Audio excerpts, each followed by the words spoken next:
Welcome to the Sharpe Way show. It is 7 p.m. on the East Coast, so there we go. You got to look at my mug. Larry Sharpe here on the Sharpe Way show. Happy New Year for those who I've been kind of ignoring a little bit recently. I haven't done a show in a couple days. I have taken some time off, but I am back, and belated Happy New Year to many of you. I hope you are enjoying the idea of maybe something cool happening this year. I hope so. Please, as always, like, comment, share. It does matter. Let people know that we are out here doing this. Let people know that this matters. Please like, comment, share. As you know, my sponsors, theadvocates.org, please share that. If you are someone who likes CBD products, please head up to grownselection.com. Put in Sharpe Way 20% off. And if you've got some cash, if you think your Trump bucks are coming in and you want to throw some my way, feel free. Patreon.com/SharpeWay. $10, $25. If you're making the big bucks, throw me $100 because you're making lots of money. I appreciate that if you can. Helps keep this going. I want to bring up the thing that has really affected me most, I think, in the last couple of weeks, maybe. It affects me often, but just recently, I think, more than ever. It's this idea of why in the world is the other, whether you're self-identified conservative or self-identified liberal, why is the other so toxic, so incomprehensible to even imagine, so much? I remember it was Bill Maher who said this literally months ago. He was talking about it, maybe even a year ago. He was saying the same thing. And what he was saying was, look, he's clearly a Democrat. Bill Maher makes no bones about that. That's what he is. And he said, why is that Democratic title in so many areas, being a Democrat, why is that so toxic? Why will people never vote for someone who has that opposite? And I find that here in New York City too. You're Republican? What's wrong with you? Like, of course you're not that. Right? You can't be that. I can't vote for that. It's so toxic. And if you might, I know people will tell me this when I ask a question to others, well, it's because people are stupid or whatever, that kind of excuse. I get it, but people are no more intelligent or dumb or than they've ever been, right? We haven't all of a sudden gotten dumber or smarter. We're the same as we've always been. We're just humans responding to each other as we have for decades, if not centuries, right? It's the same thing. Yet somehow now, I mean, look at the vitriol against socialism. Look at the vitriol against Trump. Oh my God, horrible. If you watch CNN, it's 3 hours every day on why Trump is the evilest person in the world, evil incarnate, should be in jail. Insert bad adjective. That's what he is. Insert bad everything. That's what he is. Now you watch Fox. Everyone who doesn't support Trump is a socialist, right? And they're all going to come take everything from you. Everyone who doesn't support Trump is somehow a bad person. You get both on each side. But if Trump really is that horrible person, if that's true, if he really is evil incarnate, if he really is that bad, why doesn't 90% of the country realize it, get it, and vote against him? Now, he lost the election, but there was those 70 some odd million Americans who were like, no, that's our guy. If socialism is so horribly bad, if it's so terrible and so toxic, why isn't the entire country rushing as fast as they can away from it and voting for Trump? It's not happening either way. But if you look at the vitriol, it's so deep. The question, last week, I talked about the idea of once you go to violence, how do you come back? Or how do you come back once you go to violence? Well, I will even go here. Once you've painted your enemy as literally not human, once you've painted your enemy as evil as can be, how do you go back? How do you go, well, we can work with Democrats now, even though I've been calling them the evil socialists for, minimum 4 years, if not longer. Oh, we can work with Republicans now, even though I've called them the evilest people on the planet for at least the last 4 years, if not 10. How do we go back to that? Right now, we don't. This is one of the reasons why so many people are afraid or worried or concerned about the Georgia election. So concerned because they're really worried that if Democrats win, they will impose their will upon the country. Because they will. That's true. That's going to happen. And I'm not saying this to be anti-Democrat. I'm saying that's going to happen, right? That's true. Or at least they can try to, at least, right? They will. Of course. That's we live by that rule. Elections have consequences. So my side wins, you now are under my boot. Your side wins, I'm now under your boot, right? That's how that goes. My gut tells me that after this election, if the Republicans don't win both seats, I think the Republican Party is going to turn on Trump like there's no tomorrow. The establishment already doesn't like him. I think they will turn him. Now, average voters still obviously like Trump. I'm talking the Republican establishment. I think the Republican establishment is going to turn on him as of Wednesday. They're going to be like, Trump who? That guy's bad. I think they're going to turn on him. That's what my gut says. I've been wrong before. I might be wrong again. But that's what my gut says. My concern, though, as always, is when you paint your enemy and you dehumanize your enemy so much, how do you come back? You've heard me a million times say this. I don't want to fight the right. I don't want to fight the left. I want to bring them all into my tent. That's what I'm trying to achieve. I don't want to fight them because then I'm fighting my fellow citizen. I don't want to fight. I don't want a civil war. Some of you, I know, I've seen it more than once in the comments, are like, already there, Larry, too late. I know some of you believe that. And you might be right. I hope you're wrong. Let me grab some comments if I can to pick up some of these. So, hi, guys. How are you? Happy New Year to you. Happy New Year also to you and to yours. Pete, of course, rocking it with 27. About to be 28. About to be 28. Absolutely. Yes, 100%. So, there's a lot of cool things that could happen this year. We shall see. Dottie, I hope there are some cool things that happen. I really do. I want better things to happen this year. Last year was not a great year, clearly. Absolutely. So here's a link to the article about asymptomatic COVID-19 spread being non-existent. Thank you, Brian, for this. This goes by what we talked about last week, right? Once you have a hardcore policy on this, how do you go around it? What I'm dealing with here in New York City, right? Our schools are still shut down. Many places schools are shut down. Why? Not just zero evidence that schools are not super spreaders, actual evidence that they're some of the safest places kids can be. Still, schools getting shut down. Well, teachers, again, not only is there not evidence that massive amounts of teachers will catch it, but actual evidence that teachers are also pretty safe because the kids don't spread it. Exactly to Brian's point. The kids aren't spreading it. The evidence is in. So, look, don't get me wrong. If you're a teacher who's, either has, you've got asthma, you've got some pre-existing condition, or you're over 65, I get it. You probably don't want to go to school. I got you. I'm with you if that's where you are. But if you're not in that category, why don't you go to school? Because you can't go back. That's my problem. You can't go back. You've said everyone who doesn't believe this is evil. Everyone who doesn't want to shut the schools down is evil and mean. You can't go back. Congress will not be the same without Amash. I agree completely. Let's hope he either goes back or does something else super cool.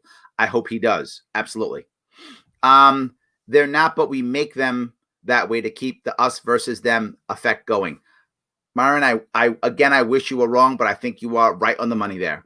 It is so much easier to simply say that other guy, he's just super evil. So I'm just going to be, I'm not him. So therefore I'm good. I don't have to be effective. I don't have to be right. Nothing. I mean, think about if you asked the average Democrat, what are the actual policies that you hate that Trump has?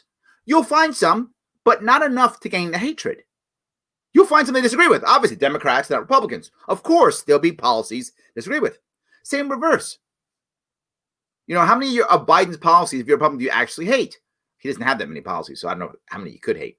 I mean, X policies perhaps. But he doesn't really have any policies, right? His policy is I'm not Trump, which, by the way, clearly is an effective policy. But that's his biggest policy. So, I mean, are you going to find enough to hate him? No. So you have to create it. You simply have to create it. Yes. Happy Monday and go Bills. There we go. Go Bills. I love this. This is exactly why I'm not right or left and never have been. But the right and left are no different. Well, the problem is I would actually rather have an open and honest 3 or 4 party system to where they have to really be obviously and clearly different and not just on rhetoric, right? There's a thing we're talking about here. Oh, so I remember what it was. There is something I saw that they were talking about Nancy Pelosi and one of her priorities now with her election, now being winning her election as a Speaker of the House, which was to change or adjust male and female pronouns. Now, while I'm not necessarily against that either way, I actually don't care either way. I'm fine if they do it, I'm fine if they don't. But for that to even be mentioned, that's something that shouldn't even be mentioned to the mainstream media. But that was a big deal. Why? Because of what you just said. In actual substantial policies that actually affect us Americans, there's not a big difference in how they actually govern. Not the big of a difference on how they actually govern. In the rhetoric they use, totally different. That's very different. So they bring up things like culture issues and rhetoric issues that oh my God, how dare you worry about whether it's, they, them, or whatever the case may be. Again, I'm not against using they, them, whatever. I don't care. Just get the job done. If you want to stay madam and Mr. or whatever, or they, them, fine. I don't care. Either way, good for you. My point is that should be so low on 2 things. Low on your list of things to accomplish and low on your reporting from mainstream news. Neither of those things should be big deals. Clearly they are, but they shouldn't be. They are. Why? Because in actual governing, there is a bunch of a difference. You're correct. In actual policy, actual governing, the difference is minuscule. So they have to make these things up to make you angry and hate the other. And each of you has to believe that the other guy is trying to take your lifestyle away, trying to take away your culture. Absolutely. Yes. New York Democrat pushes bill that would allow government to detain people suspected of having illness. Yes, I saw that. I know. I can't imagine. I don't want to believe that can pass. I had to really think what words I want to use there, Pete. You got me. I had to really think what words I wanted to use. There are many things I thought wouldn't happen that have happened, right? They wouldn't go there, would they? Well, yeah, they would. So, but I think they won't. I really believe, and it's going to, for some of you, you can think I'm crazy when I say this, but I really believe that the Supreme Court has checked His Majesty, King Andrew Cuomo II, oh hail the king. I think they've checked him. And with that check, just that check, I think he's pulled back a bit. I think it's like, okay, I've pushed as about as far as I can go. I'm going to wait for a little bit, and I'm going to wait for something else to happen. Now, if there is another massive spike bigger than California and New York, maybe. But right now, it looks like California's taking up all of our spotlight. So if New York goes back into the spotlight, maybe. But until then, I don't see it passing. I think it won't pass. That's what my gut says.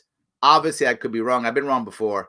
But I I can't see them actually making that happen. I think it's going to be dead. I don't think it'll work. We'll see. So, all right.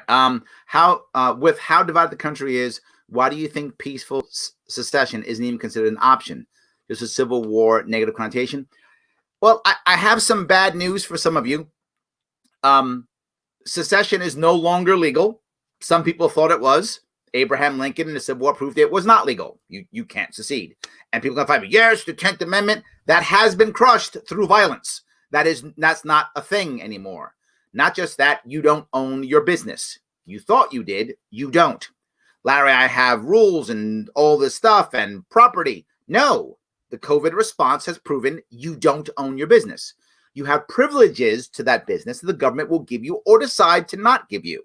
That's the reality of what we live in. Even though laws and the Constitution may say other things, it's all about enforcement. So secession, while some people would say, says we can, We cannot. It's been proven through violence that we cannot. So secession's not real because of that. The Civil War is the issue. You're right. The Civil War has said that you can't do that and that it's okay for us to send troops in to stop you. So secession's not real. Texans would disagree with me. I'm sure they would. But I have a feeling even Texans are like, yeah, that didn't work for us last time. It probably won't work again. So my assumption is still that our culture has deemed that it's no longer valid. I think that's the reason why. Once you talk secession, people immediately assume crazy. That's what they assume. So I think it's a cultural issue, is why I think there won't be peaceful secession. What I do think will happen eventually, if we ever do break up, it'll be similar to the Soviet Union, meaning the Soviet Union broke up because it basically went bankrupt, and the Soviet Union itself literally couldn't fund everyday government, couldn't fund the military, couldn't fund a war to stop it. So I think that might happen. We might go so broke. I mean, Pete's telling us every week how broke we are. So we might go so broke that it basically states go, why am I part of this debt? I'm out. And the nation will be so broken that it physically can't stop us from seceding. I think that might happen. But otherwise, I just don't see it happening. That's my gut. I hope I answer your question at least. Yes. Not everyone, but it seems like this to me. The right to the left. I hate what you're saying. The left to the right. I hate you for what you're saying. I hate you for what. Ooh, nice way of thinking, Dottie. Yeah, nice way of thinking. Yes, I think there's part of that's true, right? It goes to the idea that if you ever heard someone, when you say something bad, they say, I can't believe you said that. And you go, but it's true. And they go, yeah, but I can't believe you said it. So it isn't that it isn't true. It's you've insulted me by saying it when you should have just said nothing. I think there's some truth to that. But it could go both ways. But I see where you're going with it. And I think there's a bit of that. They both go into the number one issue, which I talk about all the time, and that is respect, right? Everybody wants respect. You, me, your friend, your cousin, your mom, your sister, we all want respect. It is a common thing that humans want. We want respect. And I think what most left and right, people who are strongly on either side, one of the reasons why they fight so much is a perceived lack of respect. And sometimes that perception is real. And I've met many people who really just don't respect conservatives or just don't respect liberals. I've met many who just think they're like all stupid or all evil, or if you're conservative, you're all rednecks. If you're liberal, you're all socialist, Marxist. You're all that, right? You're all that thing. And some are, don't get me wrong, some are both, absolutely. But even if they are, it doesn't mean they're actually bad, right? It doesn't mean you're actually bad if you are those things. I mean, you might be, but you might not be. You might just think that's the right way. But I like what you're saying. I think they're based upon respect. Yes. It would seem obvious to me that people would realize they don't have to be ruled over by people they fundamentally disagree with. Yeah, but the problem is, right, this is what we have. We have a two-party system, which I can't stand clearly, that says 51% means I own you. Again, I wish that wasn't true, but it clearly is. The fact that Governor of New York can say, you can't make a living if I deem you non-essential. You may not make a living, and you have to wait in your house until we give you the amount of money that we deem is appropriate to give you to survive. Otherwise, you may not survive. And that's what's happening now. Shut up, sit in your cage, and we'll give you what we want. And here's the worst part. We are becoming so accustomed to it as a culture that we just sit back and go, I hope my guys can come give me the money. I hope my guys win so I can get my money. That's what we've become as a culture of, not all of us, obviously, but as a culture. Absolutely. Hi, Larry. How concerned should we be about the Assembly Bill A416? Yes, that's the bill that we were talking about earlier, the idea of being able to detain people who are ill.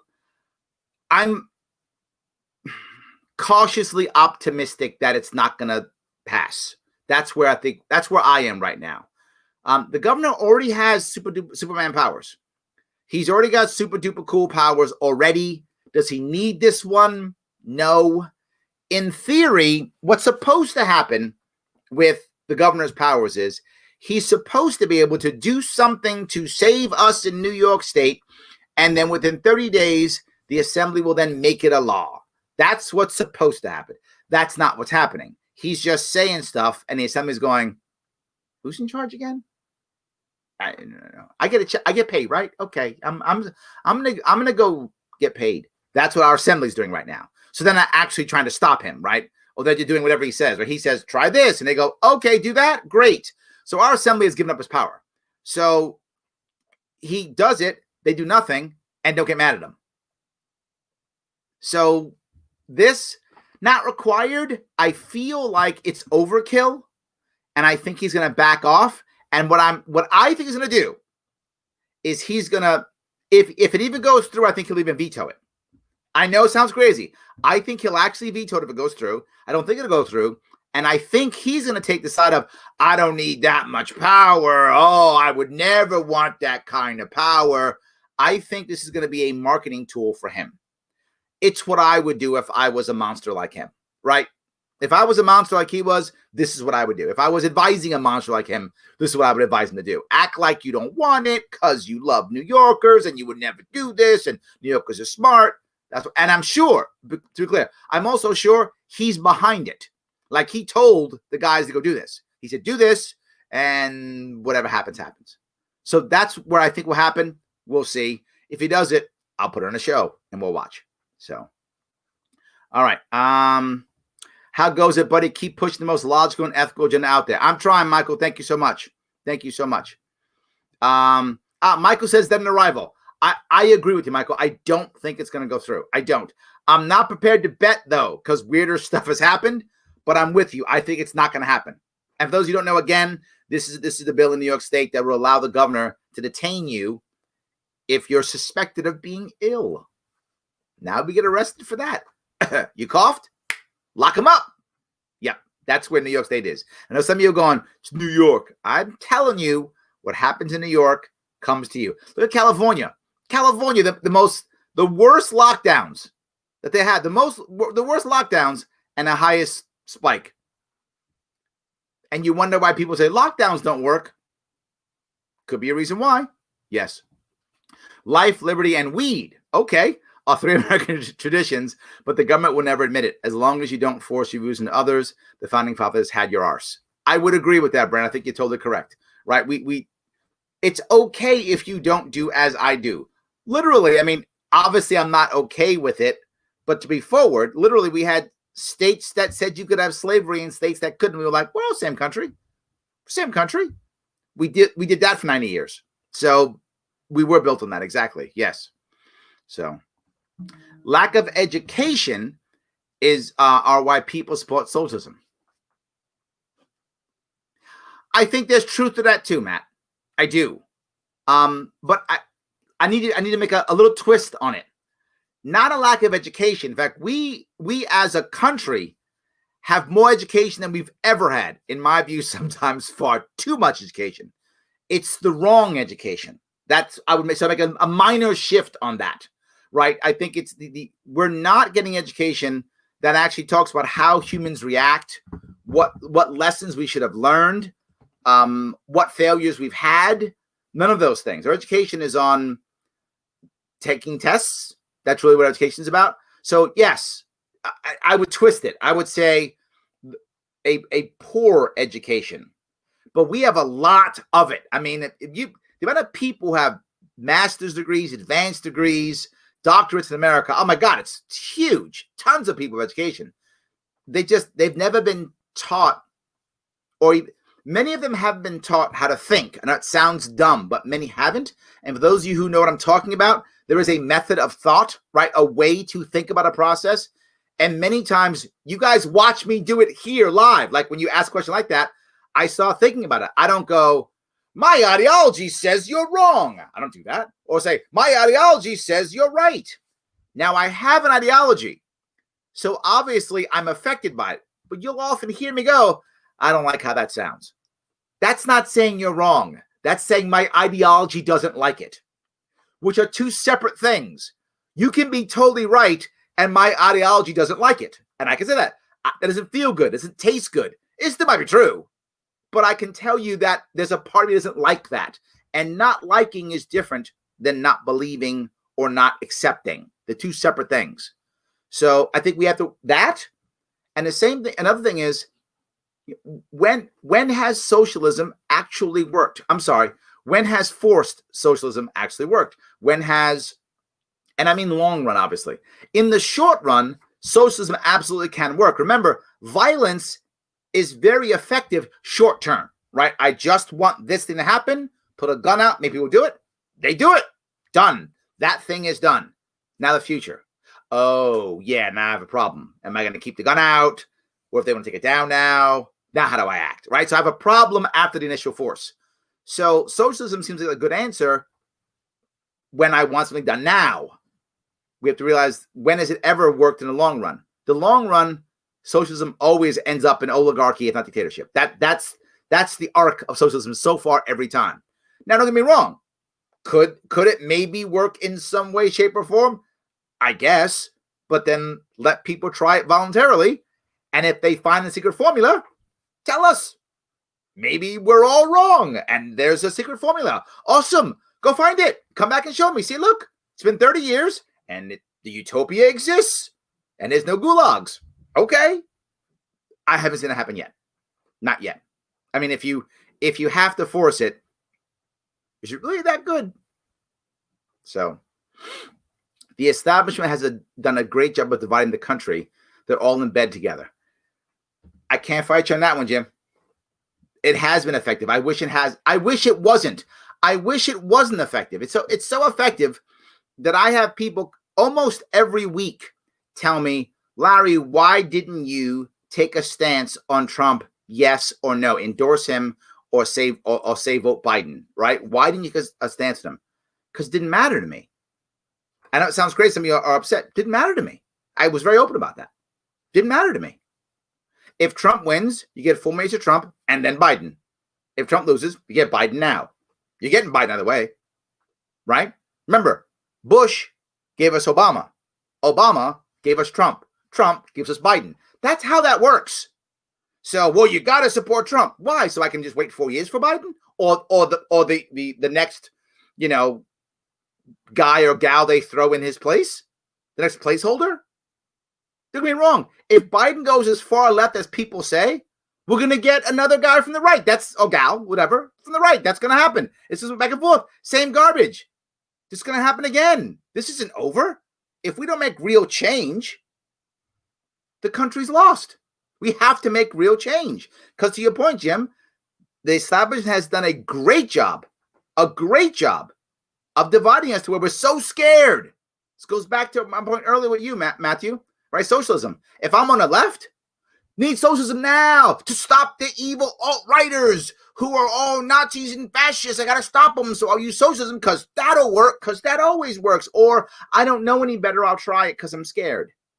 Same in reverse. Got to go to Trump. Got to go to Republicans because Democrats, socialism is so evil. So I can get them in 4 years anyway.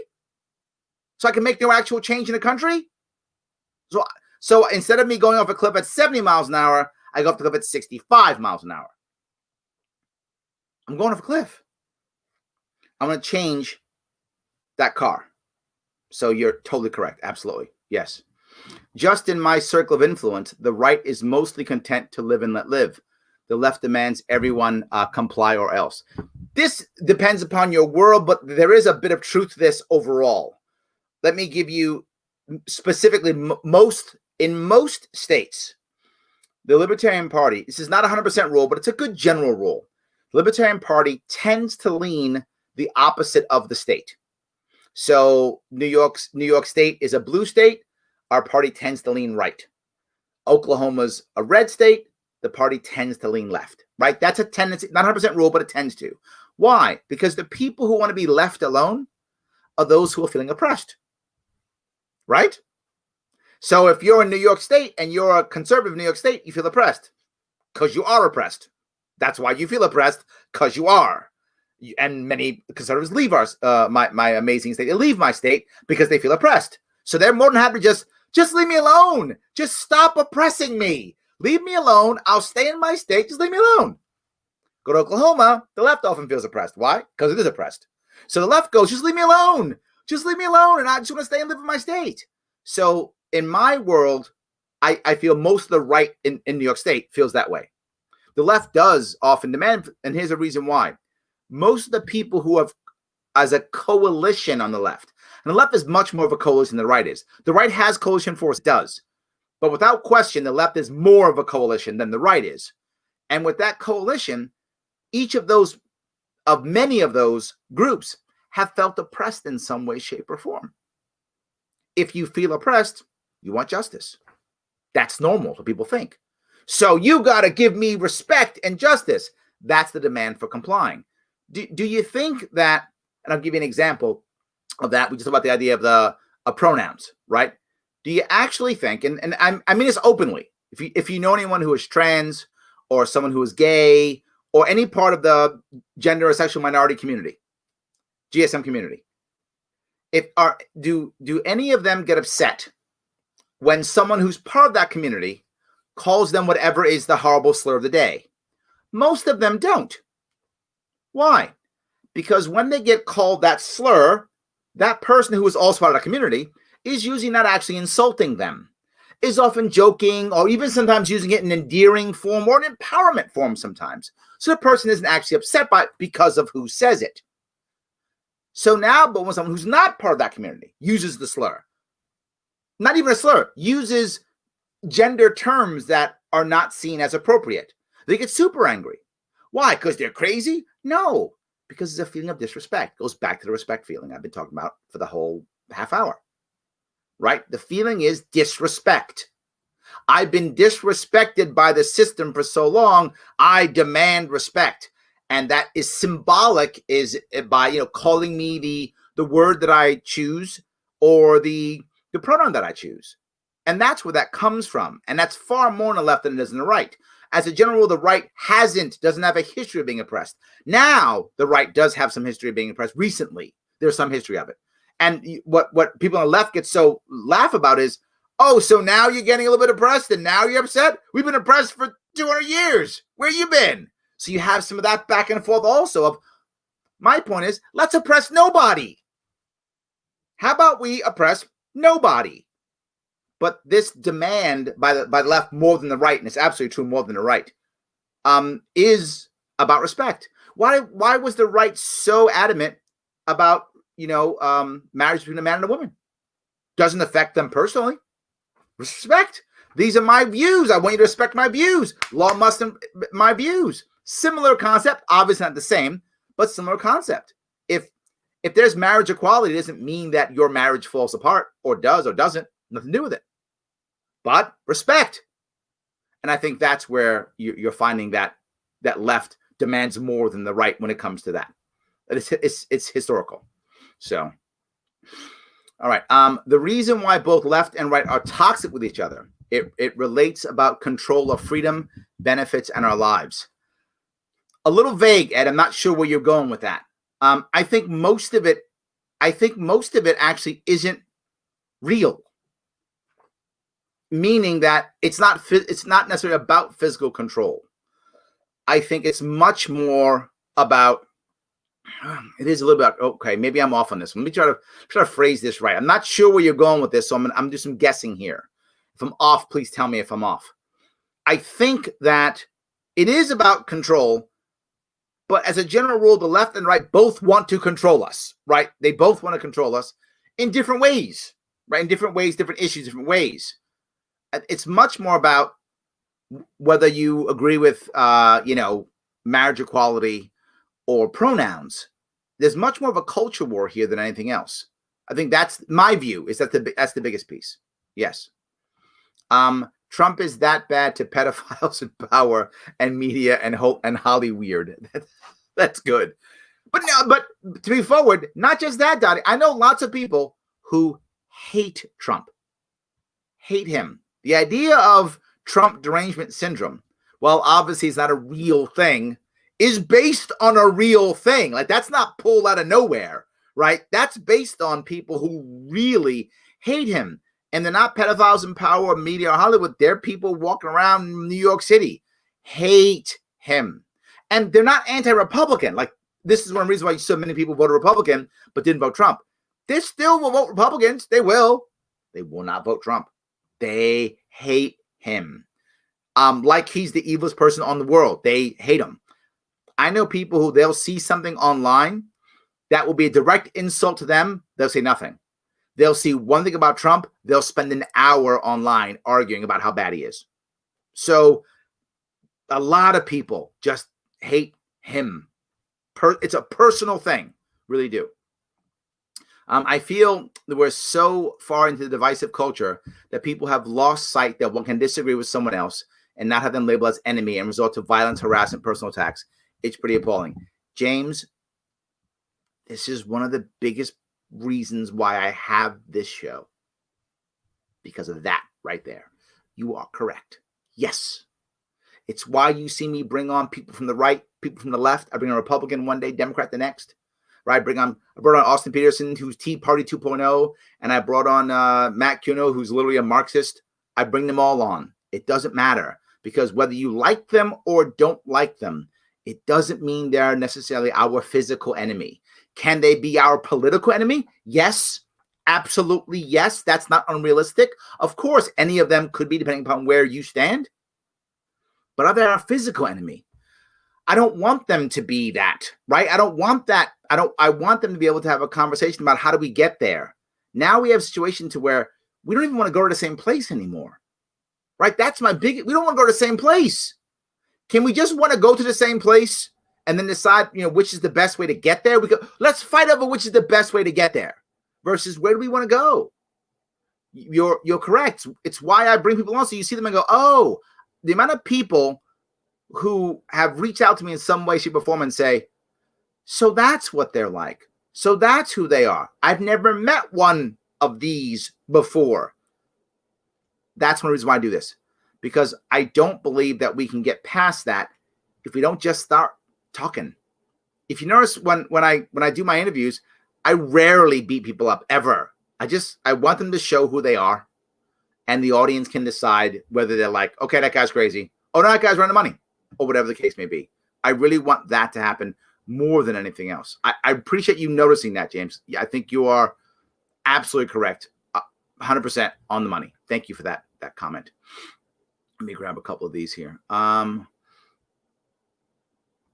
right. The sad truth is socialism is only popular because the current system is all about you can keep your business open if we allow you to. Brandon, this is a key piece. Yes, we don't have real capitalism, i.e. Milton Friedman's idea. I agree. That's my point. We don't own our businesses. We don't.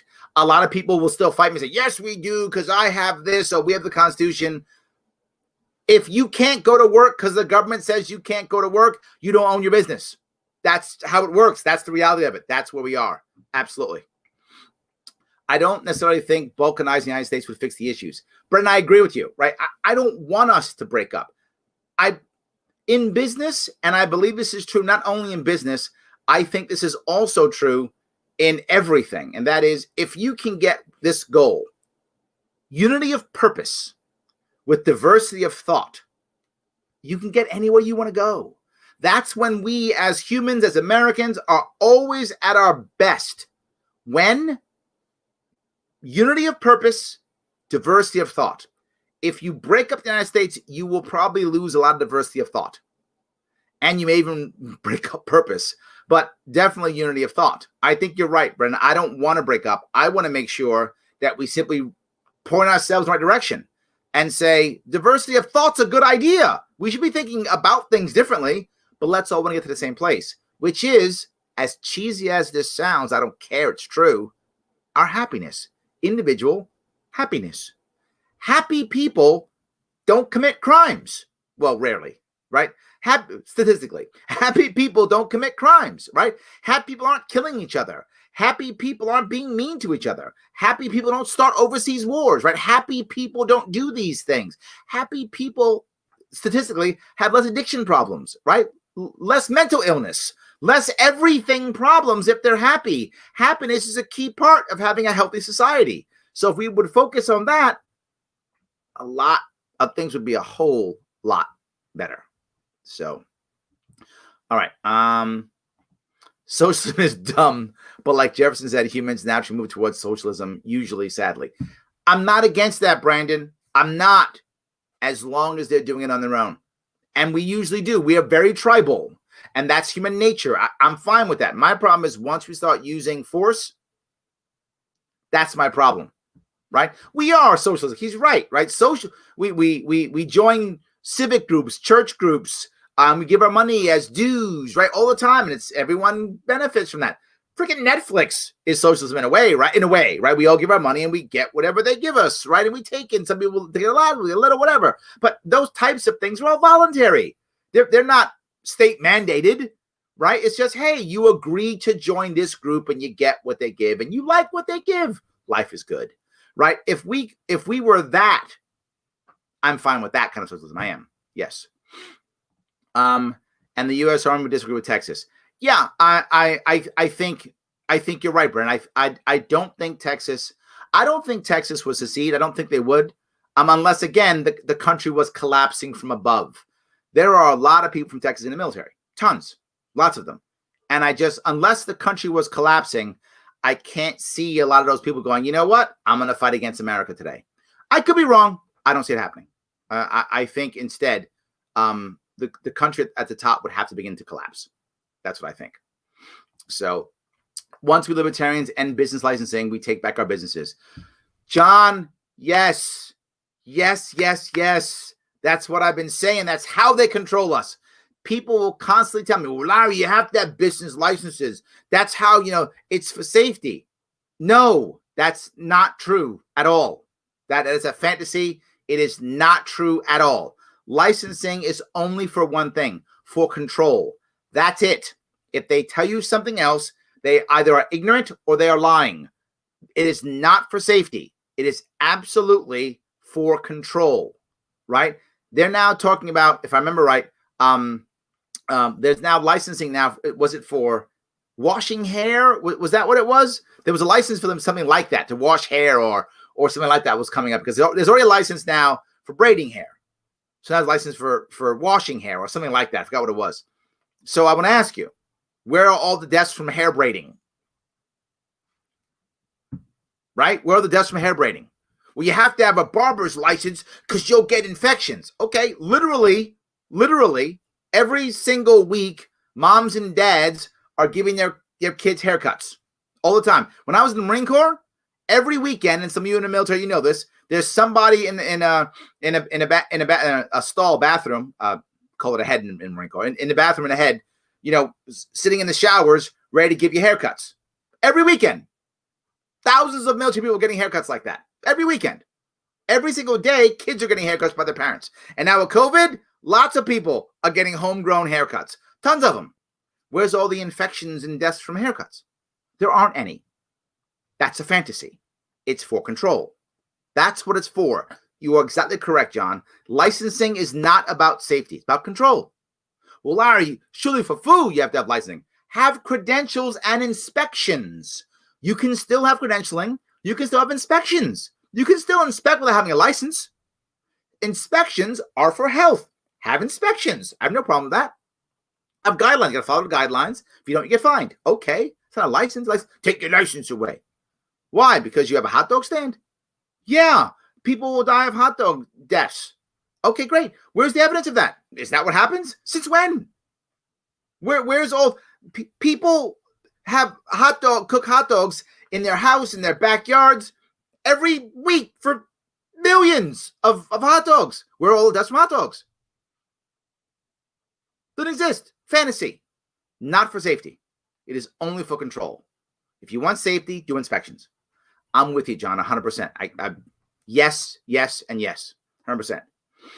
So, all right. I think in the utopian society, both USA and USSR would exist still, and both would be more capitalistic in America, and the USSR would have true communism where they try to disband the government in many ways.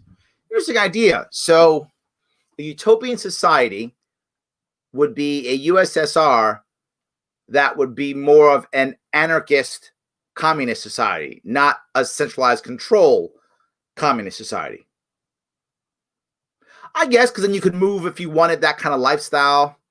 Wow, that's almost like a parallel universe type thing, right?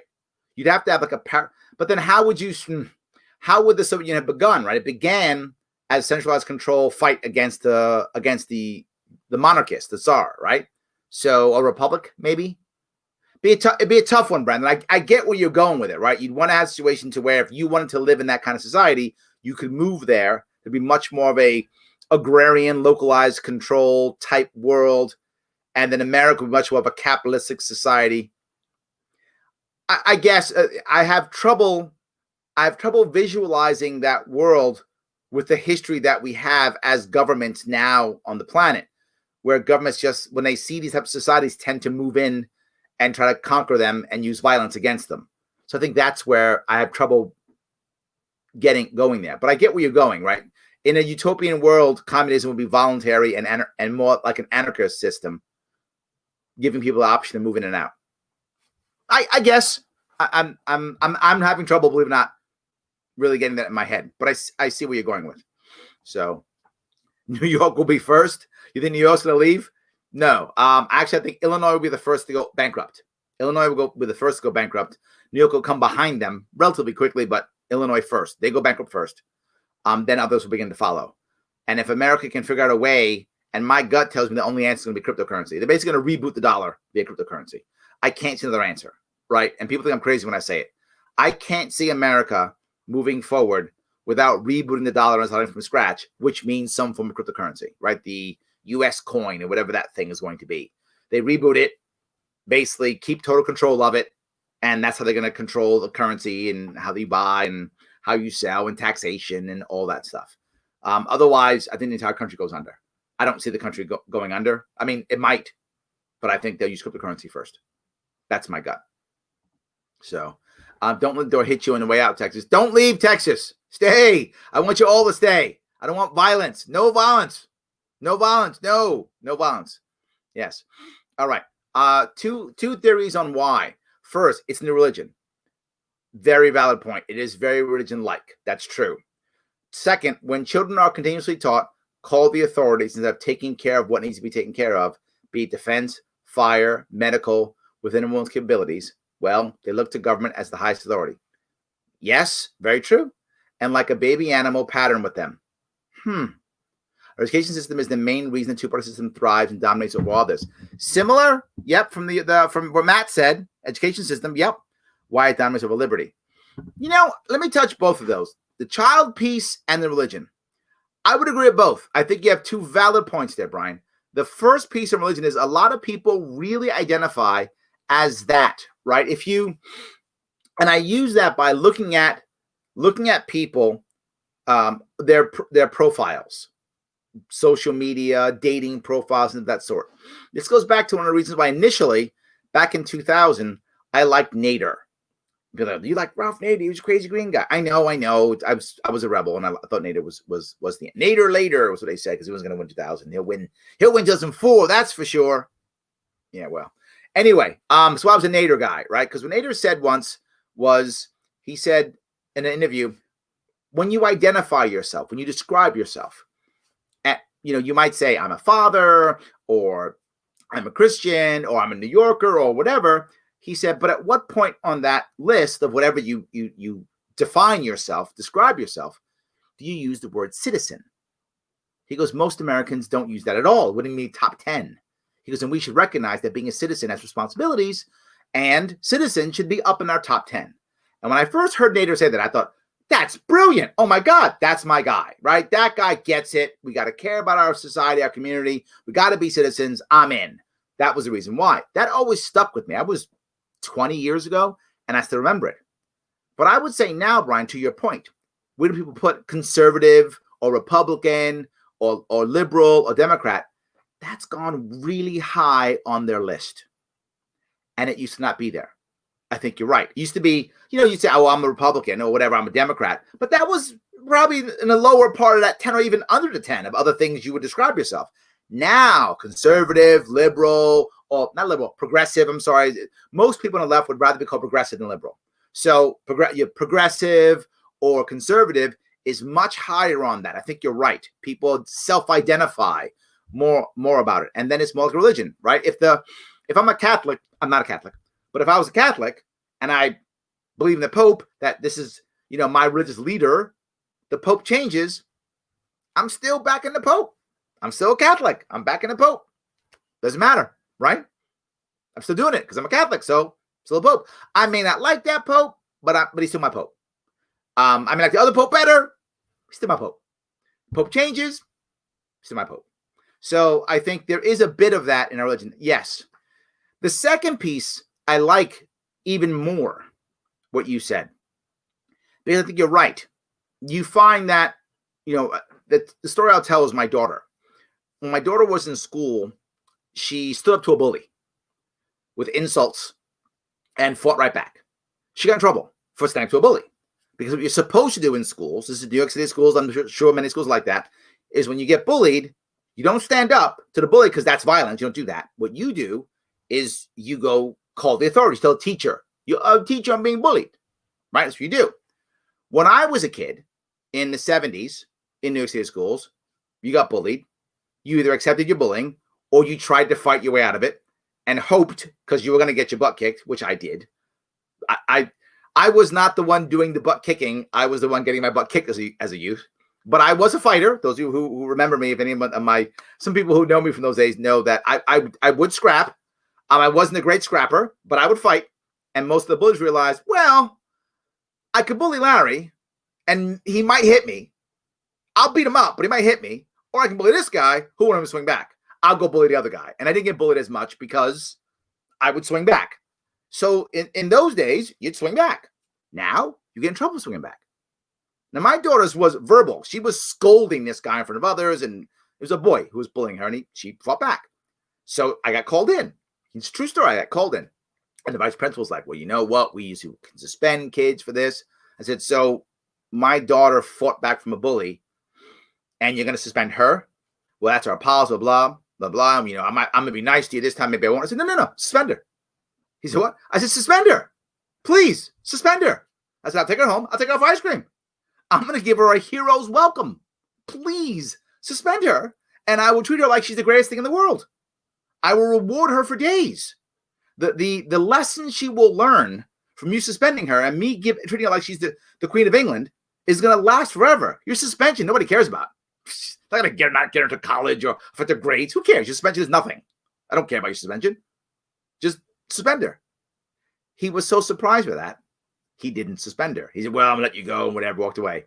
But the fact that I had to go through that, it's crazy that I had to go through that. What should have happened is, well done, you daughter stepped to a bully and he backed off. Yeah, that's what usually happens when people bully you. So your point's on completely. The same thing I think is when you see here in New York City and in big cities in general, things go bad. We don't talk to each other. We don't have a conversation. We call the cops right away. We call the fire department right away. We don't go, hey, dude, can you handle that? Can we negotiate on this? Can we have that conversation? We don't do it. So it's very true. And most of the kids I know have been taught, I just saw a Netflix special. It was Kevin Hart. It was Kevin Hart. Kevin Hart did a relatively recent special. Not his best stand-up. If you like Kevin Hart, you'll like it. It's still Kevin Hart. If you don't like Kevin Hart, you will not like it. But if you like Kevin Hart, it's still Kevin Hart, just not his best work. So he talks about a story of when he's a kid going to private school or public school. And it's obviously a joke and based on jokes, but the concept's real. He goes, you go to private school, he says, this is his joke, doesn't prepare you for the real world. He goes, you get punched in private school and you look around for someone. I can't believe this happened. What's going on? You get punched in public school, you got to fight back. Now, that's not true anymore anyway. I mean, he's older now. He's like 40-something now. So maybe back in his day, that's true. But even now, it's not true. I went long on this, Brian, because you're right on the money. I think it is a cultural issue to where no one wants to take charge of what's happening. Everyone's always responsible. Someone else is always responsible, never responsible. But it's a second nuance to this that goes on top of it. Our litigious society. What do you see in almost any major city on every TV or radio station all the time for advertising, more than anything else, universal throughout the entire country? Have you been injured? Have you been injured in this act? You have an accident, you have a car accident, call this guy. You have a problem, call this guy. The first answer is when there's a problem, sue somebody and somebody with deep pockets, and usually it's government or insurance company. So it's always big company is always responsible for everything. Now, don't get me wrong. Big companies are sometimes completely responsible for things. I'm not saying that's not true. You can see, though, how big it is in our world, how so many people just want to sue. It's the first step. Someone else is always responsible, not me. It's always somebody else. Always sue, sue, sue. I think that piggybacks on our culture. So I had to add a part 3 to that, Brian, if that made sense. So good. All right. Jonathan Miles, I think he was okay. This is for someone else, not me. I apologize. So if you can keep going. All right. Secession is only legal if blue states succeed. If Texas doesn't, it's illegal.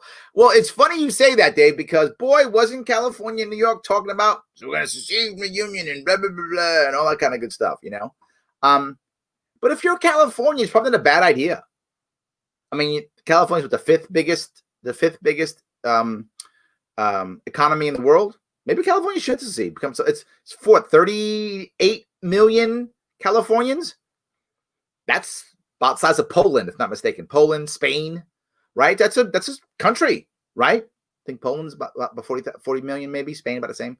So in that area, right? Italy's 60 million. So I mean, you're in the area of countries. So secede. You got money. Hopefully people stay. Not a bad idea. I mean, I'm kidding. I don't want California to secede, but I get it. So yeah, absolutely. All right. Didn't expect Cuomo to start opening up camps this quickly. God, I hope you're wrong, Jack. I hope you're wrong. But yeah, I hope you're wrong. Yes. All right. Let's see. I think DC has devolved into what I refer to as playground politics, where both sides point fingers at the other side and say they did it first. Ooh, nice, Jim. I like that. Yes. Or say it's okay because they did it first, right? Or I'm responding to them because they're really the bad guy. The problem with that is that their supporters are also engaging in that same mentality on social media. Yes, the debates have devolved into bumper sticker comments. 100%. And again, the worst part is, where does that end, right? At one point, and you've seen it, Jim, in your own life, I'm sure. You're arguing with somebody. Now you got some bad blood. You had words. Someone's got to go, all right, can we kind of just take a break and talk? Someone's got to do that in some way, right? Someone's got to go, Jim, can we just stop yelling for a second? Can we go back? Or you got to go, look, Larry, I got it. Can we just talk for a second and not fight this thing? Someone's got to do that. And the sad part is right now, nobody's doing that. Everyone's like, no, Jim, remember when you did that thing? So I got to be mad at you forever now because you did that thing once. And now I did my thing in retaliation to your thing. So now you got to be mad at me forever because I did that thing, because you did your thing, because you thought I did my thing, and forever. Someone's got to say, can we stop and just talk for a second? Can we forget just for 5 minutes the thing that you did, Jim, and the thing that I did? Can we forget that for 5 minutes and have a conversation? And people aren't doing that. This is why I push so hard for third party, because the third party can do that. They can say, I don't care what you guys did. Can we just have a conversation about moving forward? Whatever you did, you did. I got it. You guys can talk about that later. Can we go here? That's why I think third party is the only answer to fix that. So, okay, he's responding to him. I appreciate that. Sometimes I get the stuff in wrong order, guys. I appreciate. Yes. They have to divide us. There'll be a revolt when people pay attention. Yes. There was a cartoon. Some of you may have seen it. It was a meme going around. I think I saw it on Twitter, but it might have been Facebook too, where there's a picture of a king who's afraid, and he's next to his advisor and looking over the battlements of the castle. And over the castle, they see people with pitchforks and torches. And the king is worried. And the advisor says, don't worry about it. Just tell the people with pitchforks that they hate the people with torches hate them. People with torches, the people with pitchforks hate them. And they'll fight each other. It'll be fine. It's what you're saying, right? If we actually realize how bad things were, We might actually go, this whole system sucks. You're right. Yes. So, all right, where can I? I cannot believe that man was a preacher for decades and didn't know what amen meant. Oh, I heard about that, the amen thing. Yes. Yes.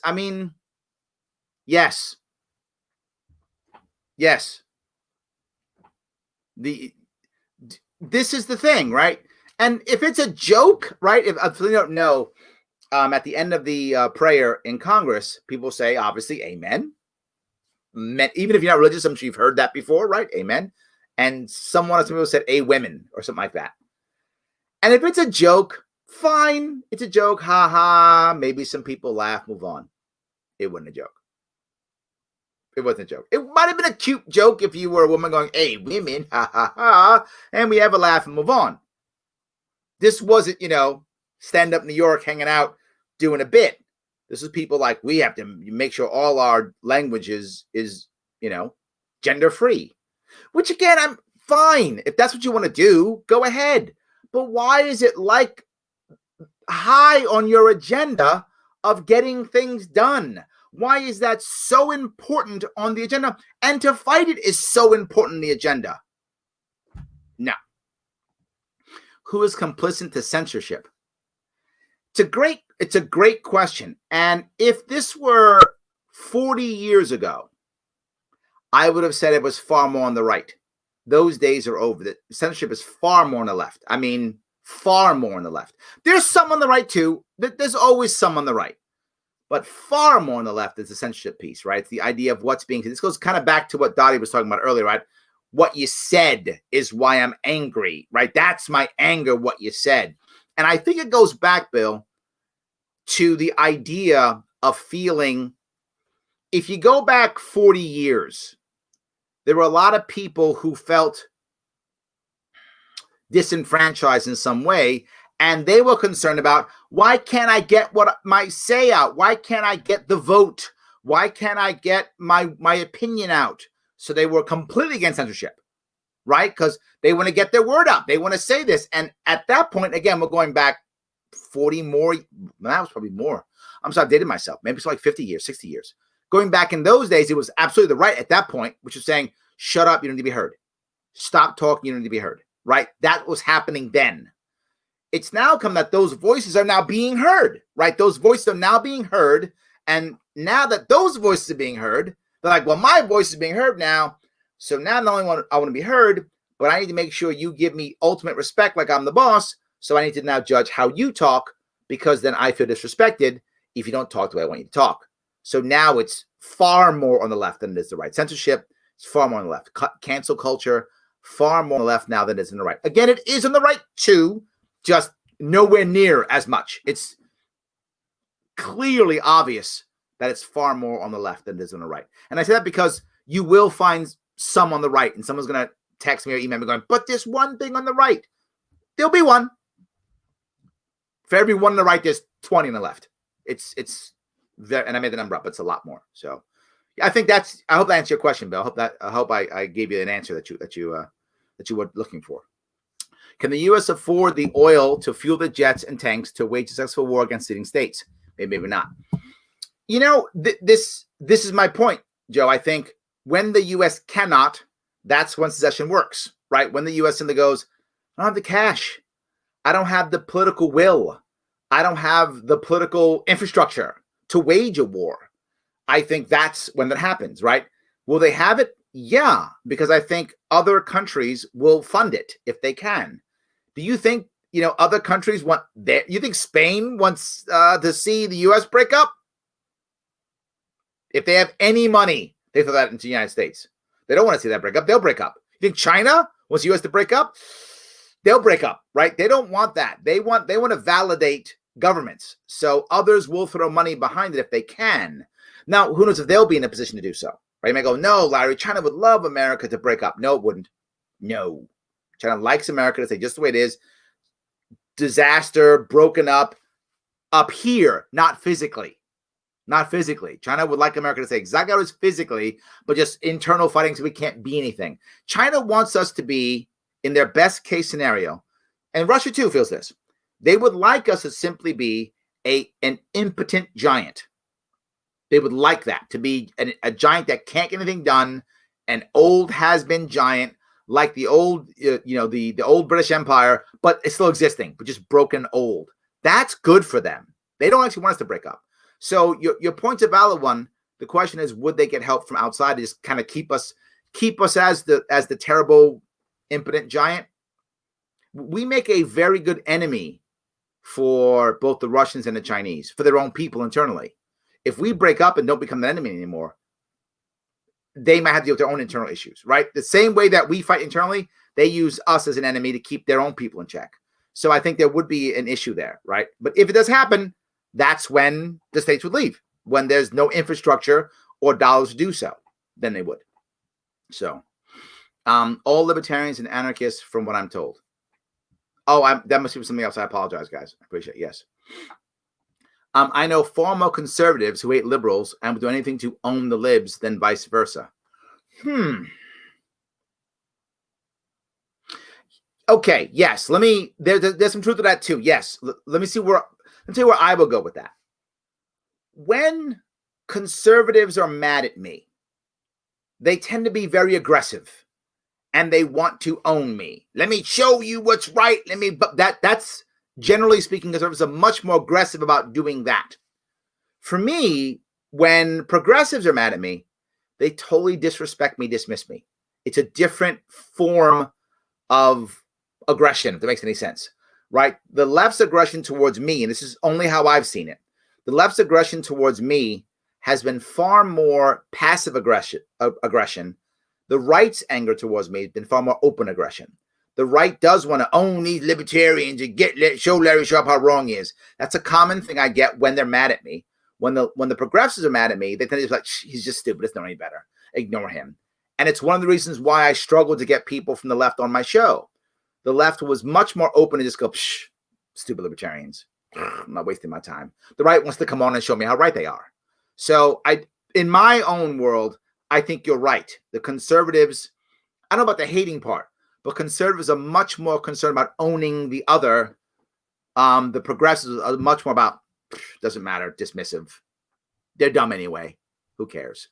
But that's what I felt. So I do see where you're going with that. It also seems like every view now is considered radical.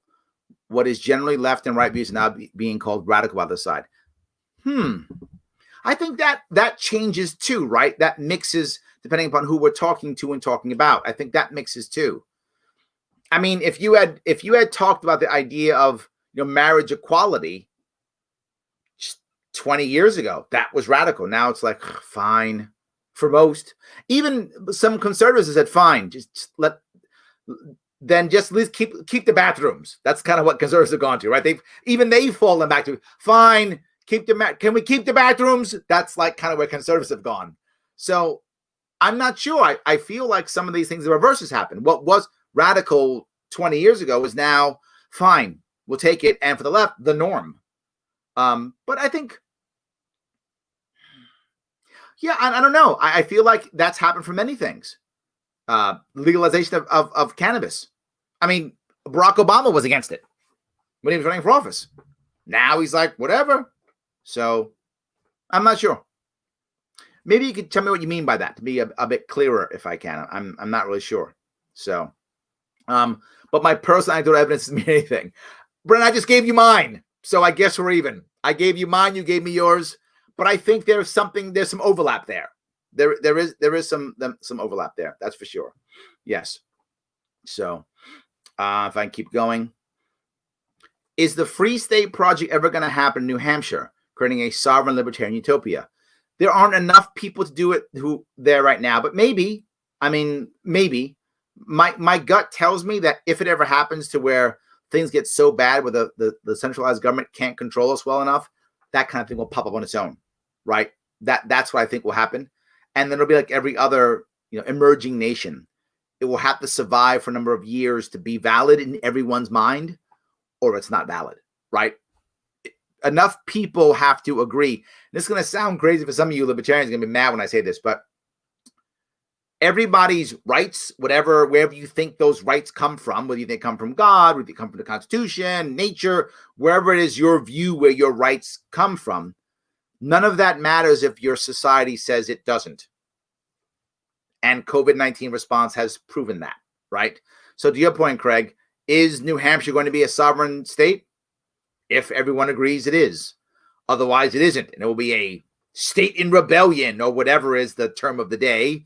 And they're going to go fight and whatever. Or people there will go, I'm not going to be part of this and not my house or whatever, right? I mean, everyone has to, society has to go, yeah, that's a thing. If society says, yes, it's a thing, it is. You might go, well, Larry, I own my house. If your society says so, but I bought it.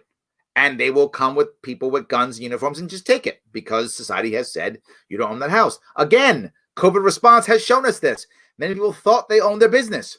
No, people with guns will shut your business down and you don't get to go there. So no, you don't.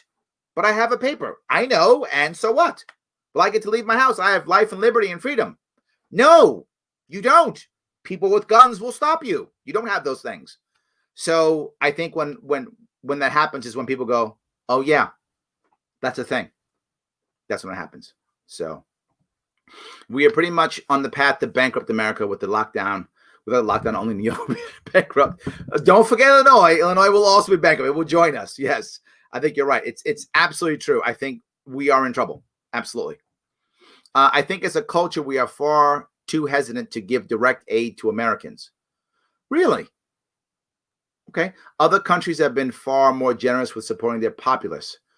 We are so get yourself up by the bootstraps that actually hurts us during moments of collective suffering. Brennan, I'm not sure I'm buying that one. We have most of we talk that talk sometimes, particularly libertarians. We talk that all the time. Republicans will often talk that talk too. And then they just give the money out. I mean, the last Republican presidents, Trump wants to give out $2,000, not $600, right? Bush was part of the doing a prescription drug giveaway for Medicaid giveaway, right? And of course, Obamacare. I mean, all of them, right? I mean, they all just want to give. I'm not sure that's true. I think the rhetoric is there. That's true. But I think we give, right? Didn't Bush give like a $600 rebate to us too? Bush did. Didn't Obama do quantitative easing and give money to us? And now Trump's giving us money. I mean, they all give us direct money, don't they? Or if they don't give us directly, they often do. But then they just go, oh, unemployment benefits are now, tripled or doubled in length or whatever is the thing of the day. Or now everybody gets this or that. I mean, when I was a kid in school in the Bronx, there was a difference on whether some of you who lived in inner cities may know this, or even just poor neighborhoods, they would have to decide which kids were eligible for school lunches. Well, the administration of figuring that out took so much time and energy, and so many people in my school, I grew up in a poor neighborhood in the South Bronx, were eligible for free lunch and free breakfast, that he just gave everybody free lunch and free breakfast. It was actually cheaper just give all the students that than to do the administration to figure out who should get it and who shouldn't get it. So everybody got it. So, and that was in the 70s. I mean, I grew up in the 70s in the Bronx, right? So at that time, they were just giving it away. And this is 50 years ago, 40 years ago. I'm an old man. So yes, this was that. So I'm not sure. I think we talk the talk, but in reality, I think we write the checks. I mean, maybe I'm wrong. I'm happy to be wrong on this, but I see us just constantly writing the check. That's and of course, helping out our cronies and bailing out banks and bailing out big business too. I want to be clear. We never do it just to the people. If it goes to the people, it also goes to all our cronies and our big businesses. Of course, we can't forget that. They're the ones who fund the elections. So yes. So there we go. All right. So if I can keep going here. Walk away from duopoly. I'm with you, Craig. Already done. Did it years ago. I'm with you. I'm gone. So much of our political environment is pure image. Yes. Heather. Yes. I think culturally, the left and right both put up a lot of money and resources into defining the ugly other. 100% true. And then hurting everyone they disagree with into that well-developed polar opposite. Politics the last 10 years have been one big image war. Yes. Heather, let me touch 2 pieces on this. 100% true. The first thing is, if you look at most active political people now, they are more connected by what they hate or are afraid of or fear than what they believe in or want. So, oh, you hate Trump? Me too. Now we can be Democrats together because we hate Trump. But what do you think about this or that? Oh, I don't know. Totally different than you. But we all hate Trump, so all good, right? Or the reverse. Are you scared of socialism? Me too. Oh, then we're Republicans. Well, do you want this or that? Doesn't matter. We both hate socialism. So we're much more worried about what we fear or what we hate than what we actually believe in. That's very much true. And I think if you look at most of the politics, it has been that way. But one of the reasons why, and I'll add a piece that you may not be aware of, one of the pieces, believe it or not, was actually campaign finance reform, which everyone says we need more campaign finance reform. That's what we need, more campaign finance reform, because we've got to get money out of politics. That has only backfired. What? More regulation? Not help the small guy and only help the big guy? What? That's never happened except always. Except always. That never happens, right? So it did it again. So what many people don't know is with the PAC system, PACs are not allowed to, well, most PACs, the big PACs, are not allowed to cooperate or coordinate with a candidate. Why was that stupid? But that's the rules, right? So a PAC now can be dark money, because if you're a PAC, you don't have to say who gives. So you know, dark money, and you can't coordinate with a campaign. So if I say, well, hey, PAC, my policy is to raise money through ways other than taxation so that we can support our budget without hammering the people of New York State. If they say that in an ad, Larry Sharpe wants to do that, FEC will go, you're coordinating, fine, you, punish you. So they can't coordinate with me and say what my good things are. So what is their only answer? Larry Sharpe's opponent is the most evil person in the world. He's bad. He's terrible. He's negative. Yes, they don't have an option. All they can do is say how bad the other person is. Now, would they do it anyway? They probably would, but this encourages them. There's no chance to even try anything else, because if they say how good they think I am, they're in trouble. If they say how bad the other guy is, they're good, because there's no coordination there. And that's all that matters, the coordination. That's the law. So the actual PAC laws and the campaign finance reform actually make it even worse. So yes to what you said. Yes to what you said. And I'll add this piece on top of it. Absolutely, yes. So, all right. If there is a civil war, in quotes, I feel as though it will be mostly cultural rather than armed open conflict. I'm not sure it can be an actual civil war. I don't think that can actually happen. I mean, again, who knows? I mean, it happened in Bosnia. It happened in Yugoslavia. We are balkanized, right? As Brandon said, we're balkanized. It's cities versus rural. Can we really have that kind of war? I'm not sure. I think states will break up and kind of do their own thing. There'll be sporadic violence, maybe, but who are you fighting against and for? I don't know, right? I'm not sure. Unless it's unless it's the United States trying to retain a state, then that there's an obvious battle, right? If Texas secedes again, whatever, then we're fighting to bring Texas back into the Union. That's an obvious war. That would be, I think, a violent, clearly bombing, shooting war. Other than that, I don't see it actually happening. I think you're right. It's more like we believe in this, so we're going to hang out together, and you believe in that, so you'll hang out together. Yes. So, hey, brother, love you, man. Love you, man. Back at you, David. Yes, absolutely. Libertarian, tired of government tyranny. Me too. Yes. Lately, I have had red and blue friends send me articles asking what my opinion is, more likely trying to trip up my libertarian stance. I find my answer being the article is noise or fodder, keeping reds and blues hating each other. Most recently, the Trump recording in Georgia. Yes, absolutely. It's funny about Trump recording in Georgia. This is. I'm going to draw this up. Thank you, John, for bringing this up. The issue is, if you already support Trump, what do you think? You automatically go, wow, he believes there's fraud. There's tons of evidence to it. He's trying to get this guy to just do what's right. Of course you think that. If you hate Trump, Trump is stealing the election. He's an evil guy who's doing horrible things. Would you believe anything else? if you believe that Trump believes there's actual fraud and that he wants to make things right, if I tell you, no, he's a bad guy because X, Y, and Z, you're not going to believe me. The reverse. You think Trump's the evilest guy in the world, stealing the election? If I say, no, look, let me show you. This guy, here's the evidence. He believes there's fraud. They can believe me. So I think you're right. I think they're just trying to trip you up and get you to pick one side. Obviously theirs, right? Whatever that is, right? Your progressive friends trying to show you how evil Trump is, and your conservative friends trying to show you how evil Democrats are. So I think you're totally right in this. I tend not to take a stance as a general rule, except I'll be very forward with you, and this will make some of you upset. Whatever the system is now, that system was the same 4 years ago. Now, I know the circumstances have changed. That's 100% true. There was no COVID last time. There wasn't mass mailings like there were this time. 100% true. That's accurate. But the system was the same.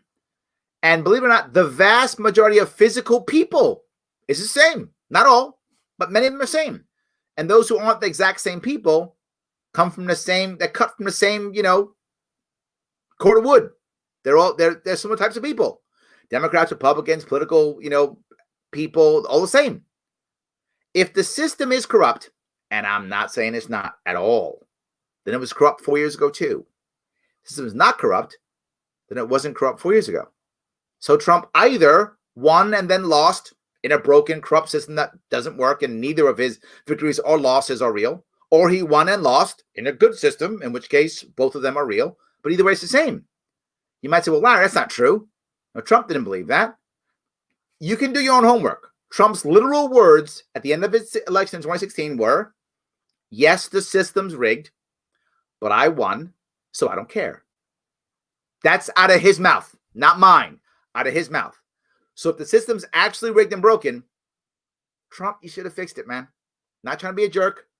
I'm not. Please, you Trump supporters, don't be mad at me. I'm not trying to be a jerk. I'm just saying, if it was broken, you should have fixed it. If you really thought it was rigged, there was your shot. If you didn't think it was rigged, well, then it's not rigged. So either way, it is what it is. And either the system, while the circumstances have changed, the system's the same system, manned or, run, shouldn't say manned, run by basically the same people, right? And in certain cases, exactly the same people. So I don't know. That's my stance on that. So let's either fix it or not. All I know is if it's corrupt and you got screwed, yeah, join the club. Libertarians getting screwed by the system for 40 some odd years.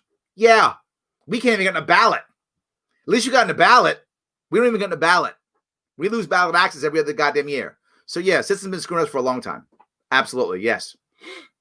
So my experience is the exact opposite. But I do see this from both directions. For me, both sides attacking our lack of freedom. Oh, look what different looking at it. Okay. So I guess maybe it's just me. That's what I get from the left and the right. I get different attacks from both. So, excuse me. Can you show how a state government is set up versus how it's actually run? With libertarian commentary, of course. Can you show how a state government is set up versus how it's actually run? I'm not sure I'm not sure how I would do that. You maybe have a show on how the government should be set up? All right, then. Maybe it's something I can do. All right. I mean, I haven't really thought of something like that because I've always worked about policy and I haven't thought about reorging.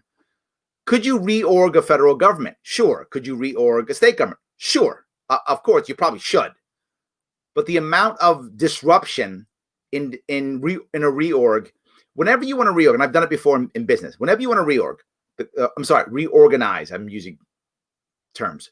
Whenever you want to reorganize the structure of an organization, you can, absolutely, and often it's a good idea, but not always. You have to say to yourself, the disruption that you're going to cause with a reorg, is it worth the reorg? Sometimes it is, sometimes it isn't. There are many times when I've been told that I'm supposed to fire somebody, that I don't want to fire them. And then more than once, I tried to not fire them. Why? Because the disruption of them being fired is worse than them. And I'd rather try to repair them and make them better than have to fire them, put an interim chief in, then find and hire a new one, which takes 9 months to do if it's an executive position. And then after that, then they have to get their feet wet again. So now I've delayed the entire department by a year. I'd rather not do that. So state government, if it's truly broken beyond repair, maybe you reorg. If it isn't, you repair lightly and shift and adjust and change mission and change mandate for each. I've talked about this in New York State. There are many organizations that can function well but have the wrong mission or the wrong mandate. And sadly, most of them, it's based upon a money grab. Most of the departments that bother New Yorkers are those that are actually profit centers. If you change the mission and mandate for many of these places where they're not going to be a profit center anymore, or if they are a profit center, it's not based upon fees and fines, it's based upon voluntary purchases. You do that, it changes the entire organization. So, as an example, Department of Education. In New York State, we have the Board of Regents, which is a disaster. It should be just destroyed. It's such a bad thing. But if we instead had a Department of Education, all it did was a repository for information. And if local schools wanted to use that, they would pay a fee to use it if they chose to. Now, what is the goal of the DOE? The DOE now in New York State, in theory, there isn't one, but if there was one, its goal would be to provide value that schools would want to purchase, probably through a subscription model, something like that. Just changing that changes how a state government's run versus we now, the Board of Regents, we control things. We set rules and regulations. If you don't do them, we punish you and fine you. We control money where money goes. That's what it is now. Instead, we're a repository for information, for practicing, for testing, for all these types of things. You want to use our facilities? You can. You pay a small fee, either a subscription fee or maybe you want to run your Regents testing through us because we're good at that. School district pays for it. Changes everything. So it raises money, similar to a business, by providing value, not by being the dictator and hoping that people fail. With the current system, you have to fail for them to make money. That's what the system is now, right? If you're not screwing up and they're not finding you in fees, they don't make money. So you have to be failing for them to make money. My system is the opposite. I have to be providing value to you for you to make money. For me to make money. Change that system, you don't have to reorg anywhere near as much because you change the mission and mandate of the actual department. I hope that was what you were thinking about, Hannah. I'm not sure if that was what you wanted. It's a broad statement. I apologize if I got it wrong, but I hope that's true. So, all right. We should take over Puerto Rico. They have no federal income tax. Who doesn't love the weather? Except for those hurricanes that hit Puerto Rico. I get you, but man, hurricanes beat up Puerto Rico. Boy, they do. Yes, absolutely. So, Larry, I know that you're for more than a two-party system, which there are multiple candidates everywhere, which I disagree respectfully. I get you, Bill. No worries. But if the news censorship refuses to report those candidates, what does it matter? It's a valid question, Bill. It really is. And one that we struggle with all the time. We struggle all the time on this. You're right. We have to have a better system that allows for a third party to actually function. And this is why we have this type of media. It's why you find most libertarians, like myself, are some way on social media for this exact point. But social media can work. We haven't done a good enough job yet. I think we can. I've spoken about this before. I started this process in 2016. And for me, Bill, it's a 10-year plan. I've said it back then, and it still is now. It's a 10-year plan. I still got 6 years left. I have to make sure that I can build out something to where the country looks at the Libertarian Party and goes, they're players. They're real. We have to either get better, be more libertarian, or they're going to take over. That's what I want to happen in the next 6 years. Part of that is building up this, right? I know it isn't huge now, but it's getting there, and people are listening and paying attention to the point where if we could have people like the, I don't know, Howard Stern's, Joe Rogan's of the world speaking with actual libertarian views or actual libertarian people or something like that, we can change. You're right. It's hard. I just can't see another answer. The current answer is simply delay the inevitable for another 4 years. That to me is not sustainable. Is my idea sustainable? I hope so. The one we're on now is not sustainable. It's just not. So one side says, this is what I need to do to make my life better. This side says, this is what you need to make my life better. Right? Nice. I like that. It's very good.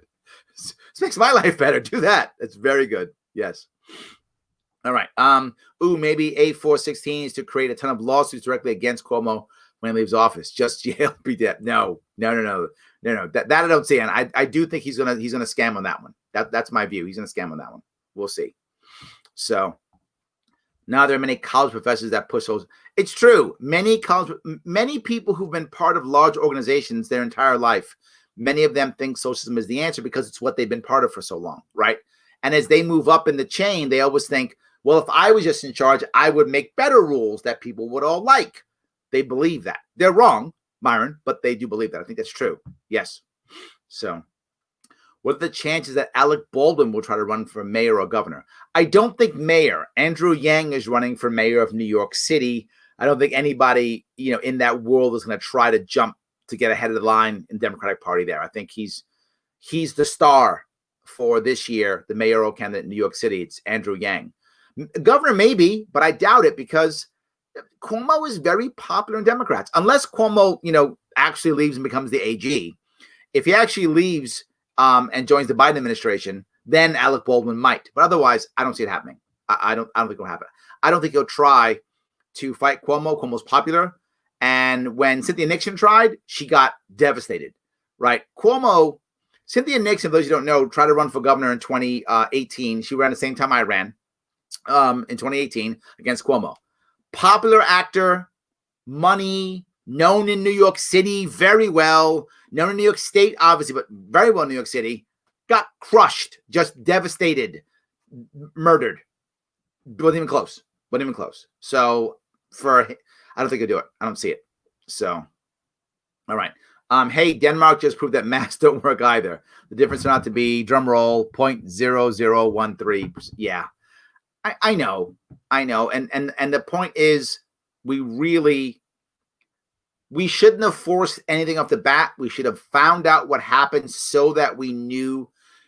I've said it 1,000 times. I'll keep saying it. We should have allowed people in this state to find their own rules and regulations, provided ours also, our own guidelines, monitored everything, watched for 3 months, and saw what happened. You might go, Larry, then people have died. They died in droves already and are still dying. But if we had done that, we would know, Dottie, now. We would have to wait for Denmark to tell us whether the mask works or not. We'd have known 3 months ago. We'd have known 6 months ago now. We would have known 6 months ago. Okay, this mask works. This one doesn't. In this case, it does work. In this case, it doesn't work. We would know. Absolutely would. Yes. So, that's to someone else. I apologize that. All right. Okay. In Texas versus White, 1869 states cannot unilaterally secede. Basically, they would need permission from a Congress, which is likely to happen. Yes, there we go. Yes. So can't succeed. Yes, we know. Civil War showed that. Yes, absolutely. 100%.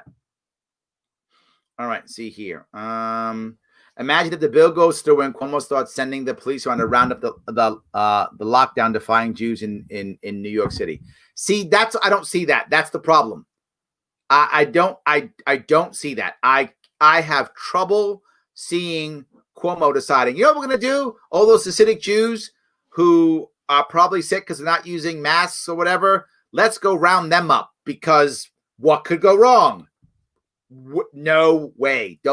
That's one of the reasons why I feel okay. I don't see him doing it. Now, de Blasio, yes, he would do it. De Blasio wouldn't care. Yes, de Blasio would do it. De Blasio is a true believer.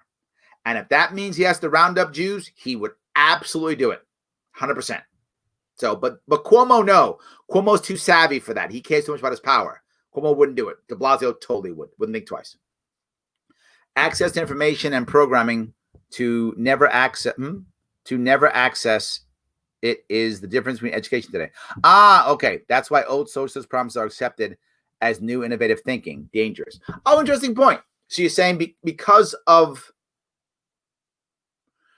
our new learning environment, it's funny, right? It should be the opposite, shouldn't it? Right? It should be that now we have the access so we can look back and see what happened and see, it doesn't work. It should be the opposite.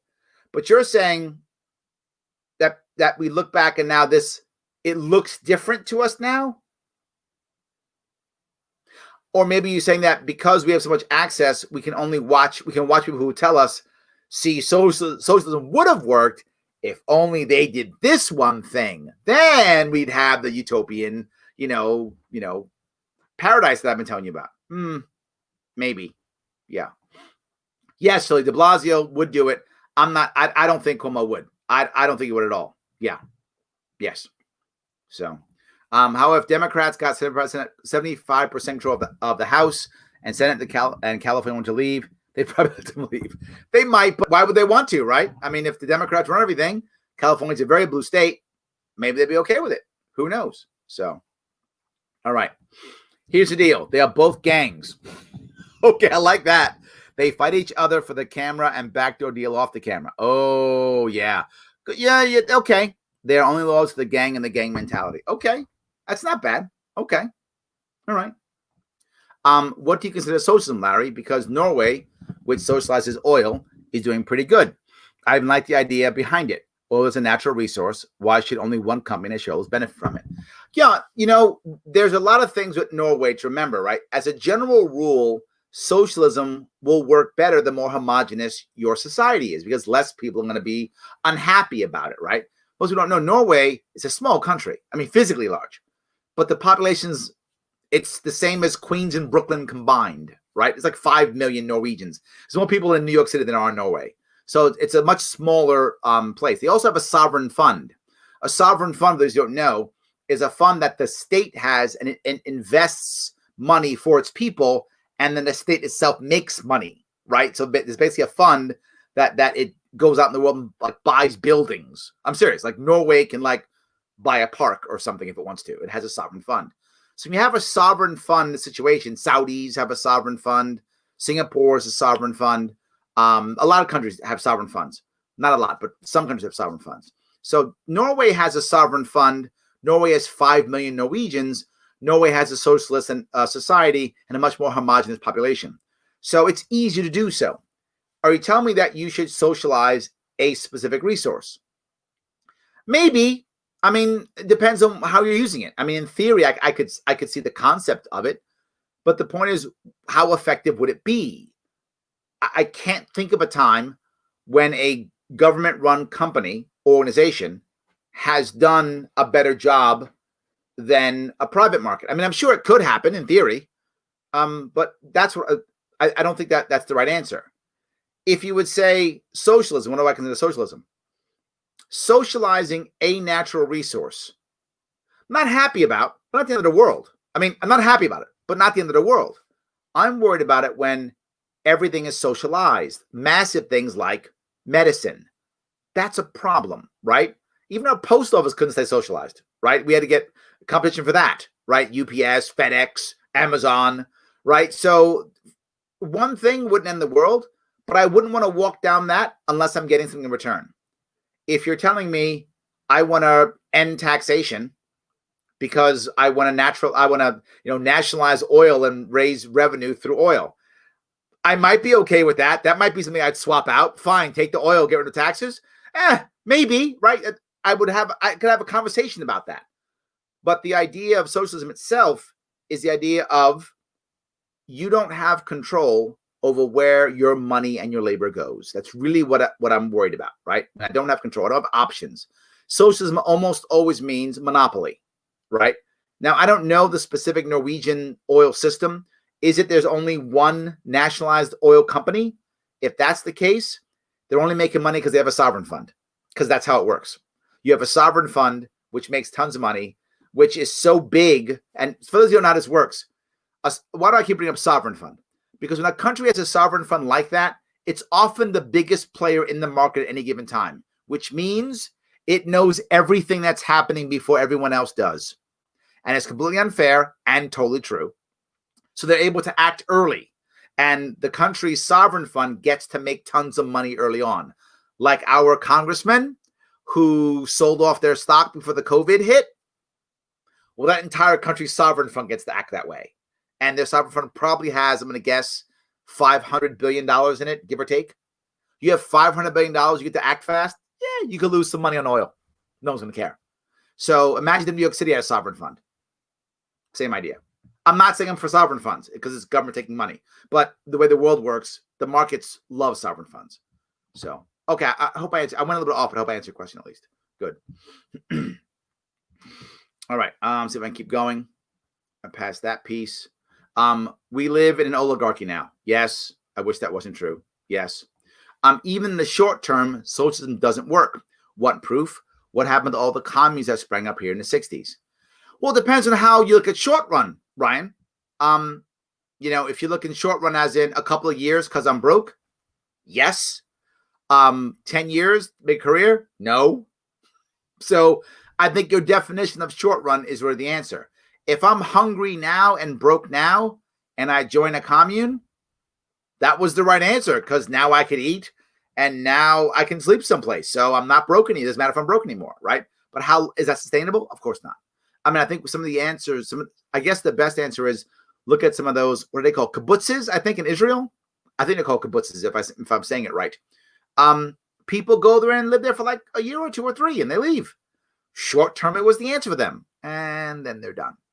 But voluntary socialism can work. Voluntary can work. And that's what those were, voluntary. Kibbutzes are voluntary.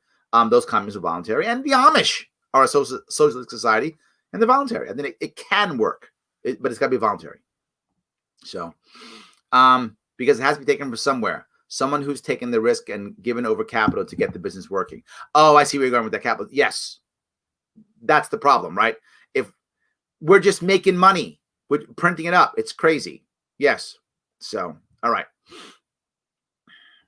The high school that I graduated from is now having an ally group for LGBT students. So the LBGT don't get harassed or bullied, but not one for autistic, religious, etc. students. So is the answer to have one for every group? Or is the answer to focus on not harassing people? Now, and that may sound flippant, but I'm serious, right? Can you create an environment that is simply anti-harass? Does that work? Or do you have to have the poster child to put a face to it so people don't do it or don't want to do it? Right? Is that how that works? It's an interesting question. I'm not really sure. Right? Do you rotate through? Do you do the GSM community this week and then, the people on the spectrum the week after? My gut would say, and this is from working in organizations, there's nothing wrong with affinity groups. I think affinity groups are wonderful ideas. If you're a veteran and you join the veterans, you're evangelical, you meet the evangelicals. You're gay, you meet the gay people. Insert thing here. I don't have a problem with any of those affinity groups. I think they're nice. If they make you feel more comfortable, more welcome, awesome. But as a society, I don't think you want to necessarily focus on that group and then the allies. You want to focus on don't harass anybody, leave everybody alone, let people do what they want to do, let people respectfully disagree. And I think if you focus on that, the allies will pop up naturally, right? When I do my diversity training, and I used to do a lot of it, now I do some of it, but my diversity training is always about emotional intelligence. It's not about learning everyone's diverse issue. You can't. It's impossible. You spend your entire life learning that. And the idea that they teach this now is insanely stupid. The idea that they actually spend time teaching every part of the rainbow of what someone can identify as or be born as, and teaching all of that is insanely dumb. Not that people shouldn't know if they want to, but if you want to, go online and find out. You can find out. You should be teaching. It doesn't matter what someone identifies as or can be or is or problems or issues they have. They're not a monolith. People are different. Even just because someone may be trans and someone else may be trans doesn't mean they think the same way or have the same problem or issue or concern. They may or may not, depends on who they are. So the focus should not be on all those things. It should be on everybody's different. Let them be different. That's what emotional intelligence is all about. That's effective diversity training. We're not doing that at all. So anyway, I went off on that one, but I hope that was helpful. Yes. People did try socialism voluntarily, both in Israel, yep, as I was mentioning, and early America. Both attempts were failures. Ultimately, are there no more kibbutzes in Israel? I thought they still existed. Maybe they don't. Maybe they're gone. I knew they were around. Maybe they're all gone now. I actually, I'm actually okay with that, right? I like that we try them and then fail. Because you know what, Matthew, if you try it, maybe you're right. And you do it and you're right and you show us all. Oh my God, you're right. Look at that. He found the secret sauce to socialism that we didn't know about. Maybe you have it. Odds are you don't. But if you don't have it, others can look at it and go, oh, yeah, no secret sauce, huh? No, we've tried all types of sauce. Doesn't work. So I'm actually okay with it. I think you're right. I didn't realize kibbutzes were gone. I thought they still existed. So, all right. Hey, Larry, these young 20-year-old college students support communism/socialism. Gets my blood boiling knowing the horrors, the babushkas at, I'm not sure what that was, where I go, tell me, and my Cuban buddies tell me, how the hell can you support socialism? This is a great point, David. Let me bring this up. It doesn't make me angry. It doesn't. It makes, well, that's not true. It doesn't make me angry. But I'm not really angry at them. I'm one of the few people who is not so mad at millennials for this. I'm not. We have set up a system to where this is how they think. Remember, if all these millennials that we're mad about, we, maybe not you and me, David, but we as a society, we raised them. We're the ones, we raised them.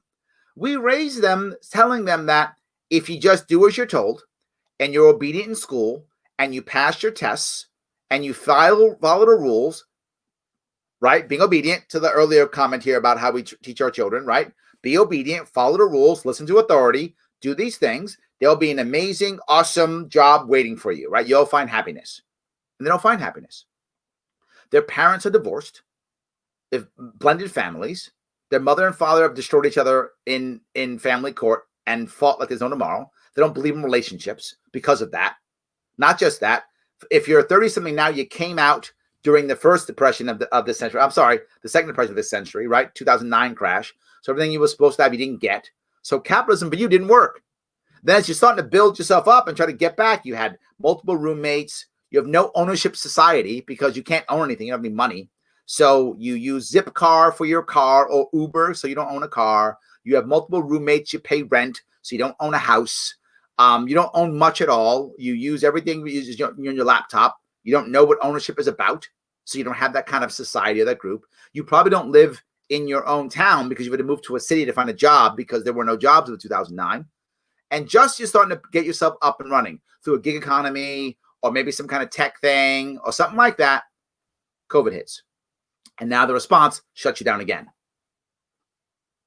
Why would you think capitalism works?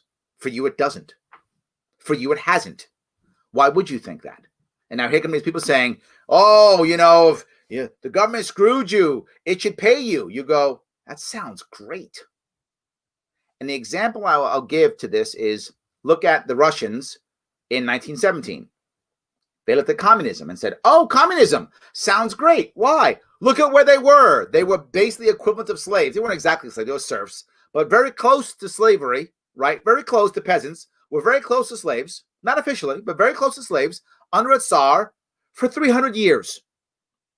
Communism looks real good when that's where you are. So they're all about, let's go here. Then they realize, oh, this sucks too. Yeah, they both suck, but you didn't know any better. So you thought communism was awesome because you were stuck under basically an emperor for 300 years as a semi-slave. So I get why you thought communism was good. I'm not mad at you for that. I would have thought the same thing. David, you probably would have too if you were sitting on some, Ukrainian or Russian, farmland that you basically were sharecropper for 300 years. You'd probably think so too. These youngins, the system hasn't worked for them. And that's why they're so angry. Our job is to not say, socialism is terrible. Remember, they don't know the USSR like I do. When I was in the Marine Corps, there was the USSR. They don't know communist China as a bad thing. They think China has the place that gives them their iPad, right? Or is it they see iPads now? Whatever, Mac Pro, whatever the cool thing is now, right? They see that. They see socialism as cool Uncle Bernie and hot AOC. I'm not mad at them for it. I think they're wrong. I'm just not angry at them. We have to do a better job of communicating a better answer for them. We have to find a better job of giving them hope, right? The left is very good at one thing far better than the right is, rhetoric. The left has very good rhetoric. The left talks about fairness and equality. Everybody should have it, what you deserve.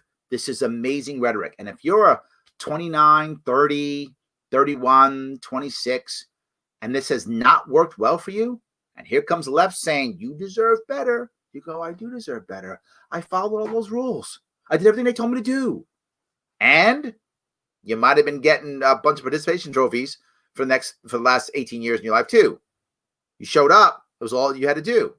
I showed up. Why didn't I get mine? So I get where you're going. I'm just not mad at them. I'm not mad at them. We have to do a better job. This is our responsibility now. So I don't think they actually are anymore. I think they figured out how to make it look like they hate each other, yet they both benefit off the people. I think that's true. Yes, absolutely. That's true. All right. Our real problem is statism and abandonment of classical liberalism that existed since FDR. I might actually go since Woodrow Wilson, Isaac. I might go further back. I might go Wilson. You're right. I'm just saying I might go even further back from FDR. I think I might even go to Wilson for that. It is an issue. The issue that the state has to step in, right? The state must step in. What else could we do besides the state stepping in? And I'm also not sure here. I'm 100% sure of this one part. Most of the people who were doing this, the actual workers who were doing this, believed they were doing the right thing. Some of the leadership didn't and knew what they were doing. But most people believed they were doing the right thing, that they were helping people. I think most did. The intent was a good intent, that the outcome was not a good outcome. So thank you for that. So socialism had not worked anywhere, yet somehow, magically, it will work here. We just haven't done it right yet. See? Just one more gulag, and then we'll have that socialist utopia. Of course we will. Yes, absolutely. All right, I keep going here. I live in Canada, and I'm a right-leaning libertarian. There we go. Libertarians everywhere. See? I love it. Absolutely. Yes. All right. Let's see. Someone else. I'm sorry. Hold on. People are fed up with the current system and feeling desperate are why people support socialism. That's my point. Thank you, Joker. You read my mind. Yes, that's what I was talking about. Yes. If you give people more control of their lives, their money, and their liberties, it works far better than asking the government to the very issues they created to solve, I assume. Yet Bashar comes to mind. Socialism, like the ancient ideas from which it springs, confuses the distinction between government and society. As a result of this, every time we object to a thing being done by government, the socialists conclude. I'm going to finish it for you. I say it all the time. I'm a big fan of Bastiat's The Law. By the way, it's the name of his book, The Law. The idea that just because I don't want the government to do something doesn't mean I don't want it done, right? I don't want people to starve. I want people to have enough food to live and be happy and to enjoy themselves. That's what I want. It doesn't mean I want the government to do it.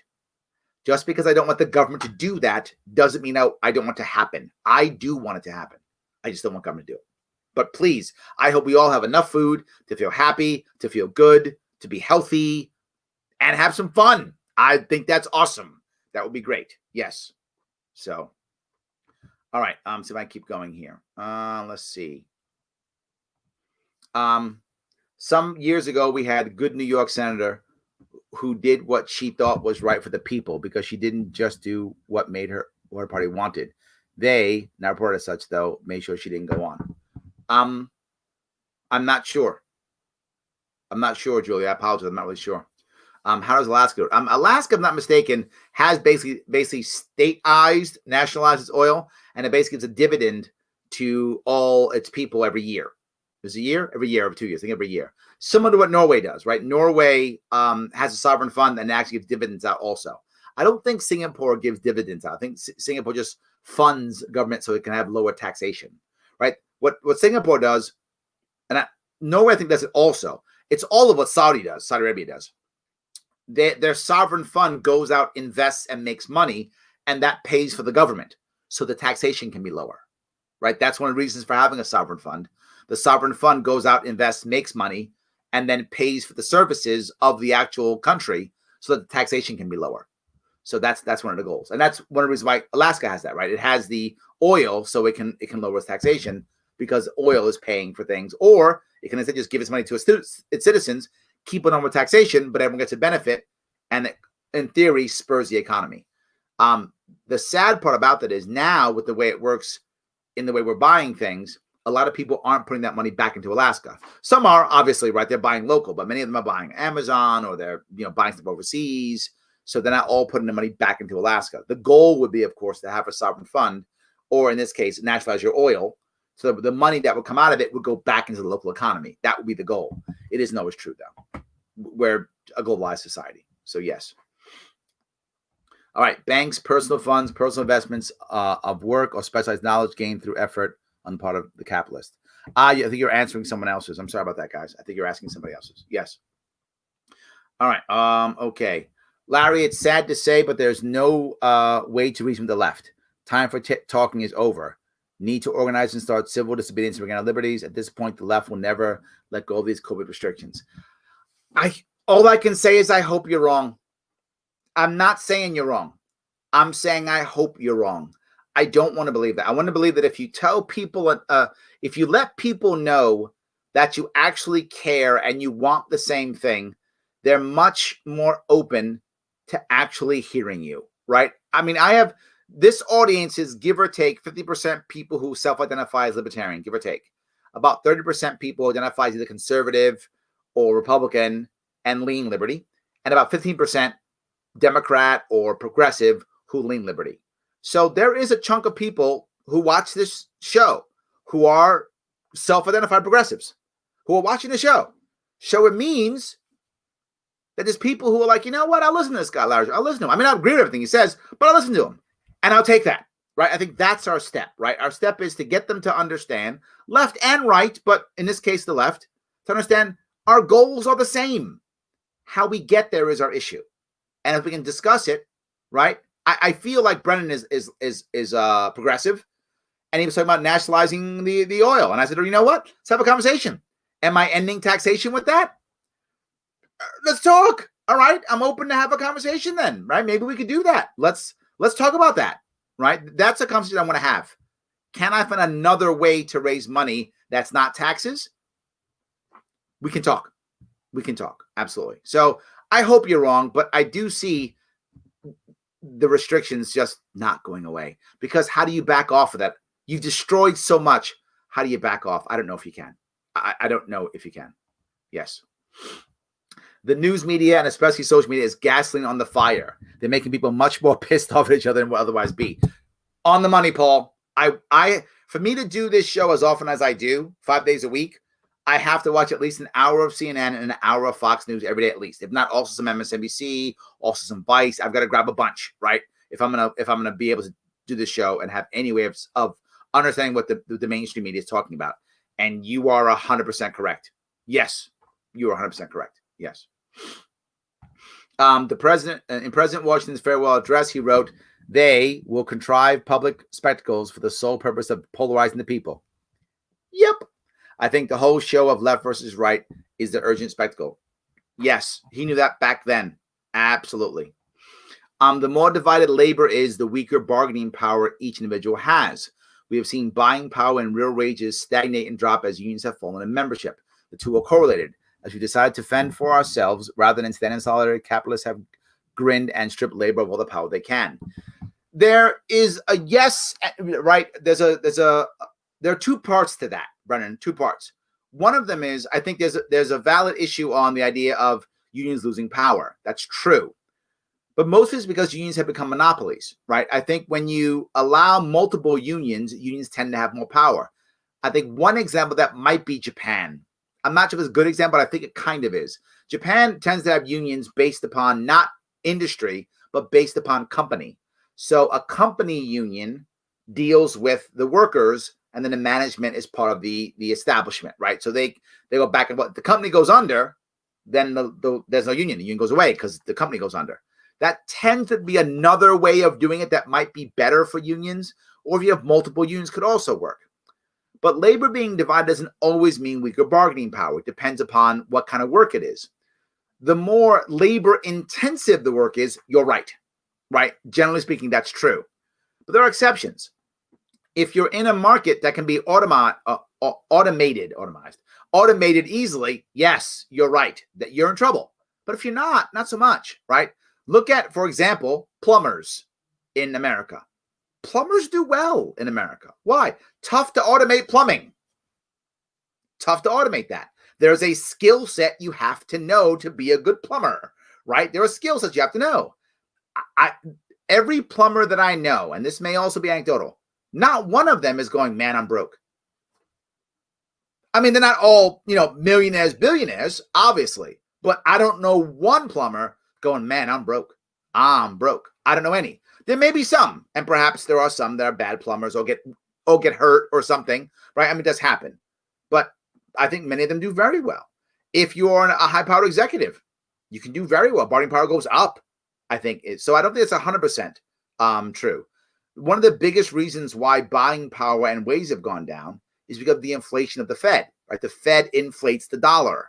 So I think that's one of the biggest reasons why we've lost buying power and real wages. But there's something else.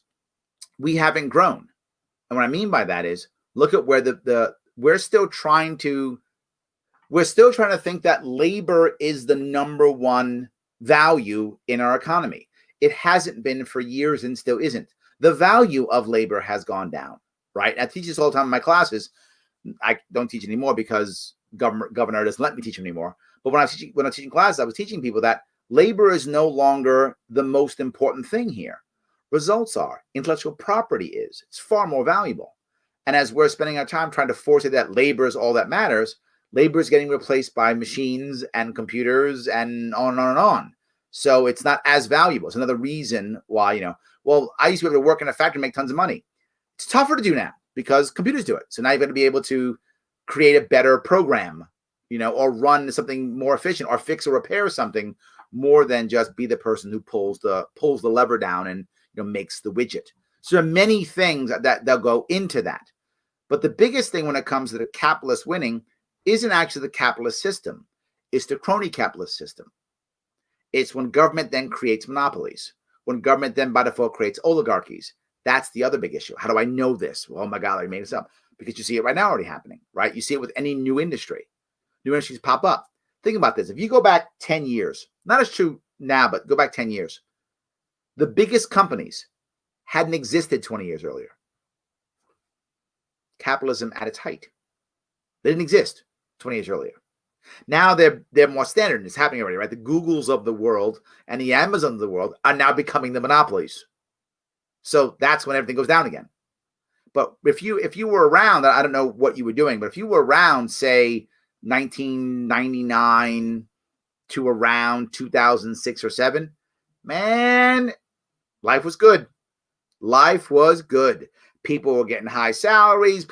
Labor was in demand because people were doing the cool things for the cool businesses. And then the bust came, and there's been no recovery since then. We can bring that back again if we bring innovation back again. I think innovation brings that.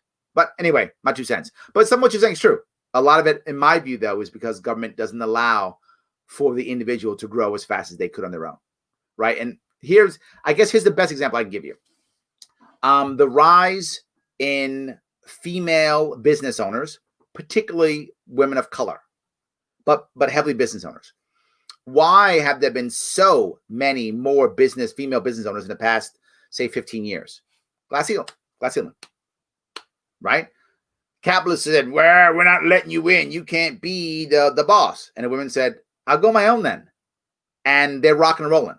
They're rocking and rolling to the point where there are many, and they won't want you to. In fact, one actually said this out loud, but not supposed to. There are a lot of investors now who literally will not work with a company that doesn't have a female CEO or at least one in the C-suite. They will not. It's a no, I'm not giving you money. But my idea is great. I don't care. You don't have a woman. I'm not doing it. And it's not because they're trying to virtue signal. It's not. It's because they realize that having a hungry female CEO is more impressive than having a really smart or savvy or whatever the guy thinks of male CEO. They want a woman who's hit that ceiling and says, I'm done. I'm done. I'm rocking this. And then I'm talking male investors who say, no woman CEO. No, thank you. Get a woman CEO. No, thanks. That's happening now. And if you're in the investment world, you know what I'm talking about. So that's a good example of that happening. And then, growth coming from that. But particularly women of color also. That's been an issue because they've statistically have even had a harder time of moving up the corporate ladder. So they're becoming entrepreneurs left and right. It's becoming to where it's more than males, which has not been true ever in history. And that's actually happening now. So I hope that at least answered your question or at least dealt with it. I don't know if I hope it did. So, all right, let me grab a couple of these if I can. Millennials vote with their wallets. I'm not sure I get that one, Shelley. I'm not sure where you're going with that one. I don't know. My husband's a painter. You can't automate painting either. Yes. Not everyone can paint well or want to paint. He makes good wage without being in the union. Exactly my point. Thank you, Andrew. Yes. Things that you can't easily outsource. You make good living. Right? Your husband may not become a millionaire or a billionaire. I don't know what he's thinking, but maybe one day he'll become the guy who runs the paint company and become a billionaire if he wants to. And maybe he's just happy, just being a painter, making good money and being happy. Nothing wrong with that. Whatever you think is appropriate. Yes. So thank you for that, by the way. All right. That's important to get your news from multiple sources, not just who you agree with. Absolutely. Yes. Absolutely. All right. Let's see if I can grab down a couple more of these. Propaganda keeps each other's throats. Yes, also true. Yes, absolutely. See if I can grab a couple more. Isaac's on my yes, since Wilson. There we go. Yes, we're on the same page there. 100%. We're on the same page. My biggest takeaway from the discussion is the fact that Larry thinks AOC is hot. Not just me, brother. Not just me. Lots of people do, particularly the young millennials who are all about supporting her. So yeah, I'm not the only one. Yes, I'm not the only one. Yes. Millennials, not me, hate capitalism so much because we couldn't get the high-paying jobs we were told we can get by our boomer parents. There's truth to this, Rebecca. Yes, right? We've gone through 2 huge financial crashes in 10 years, and we see big CEOs get richer. Yes, absolutely true. Yes, 100%. Yes. Woodrow Wilson was a racist, socialist, completely asshat. Yep. Absolutely. Yes. 100%. Yeah, you got to go back that far. You have to go back to the passage of the 16th and 17th Amendments. There we go. Yep. So, yep. We're all good on that one. Yeah. Okay.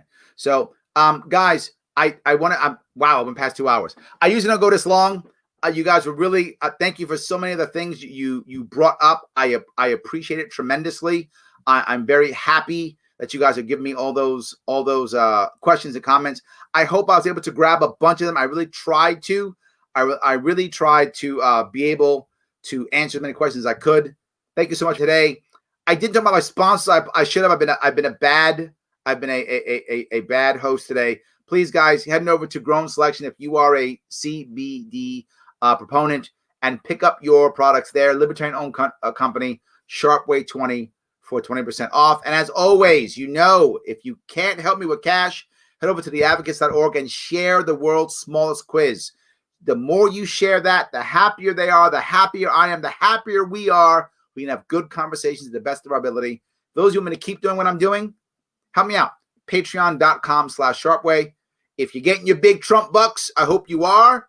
Throw me some money if you got it. If not, no worries. You have to patreon.com/SharpeWay. You can still head over to theadvocates.org. It's free. Or just like, comment, share. That's free too. Helps me out. Helps us move forward. Guys, thank you so much today. I will see you all tomorrow.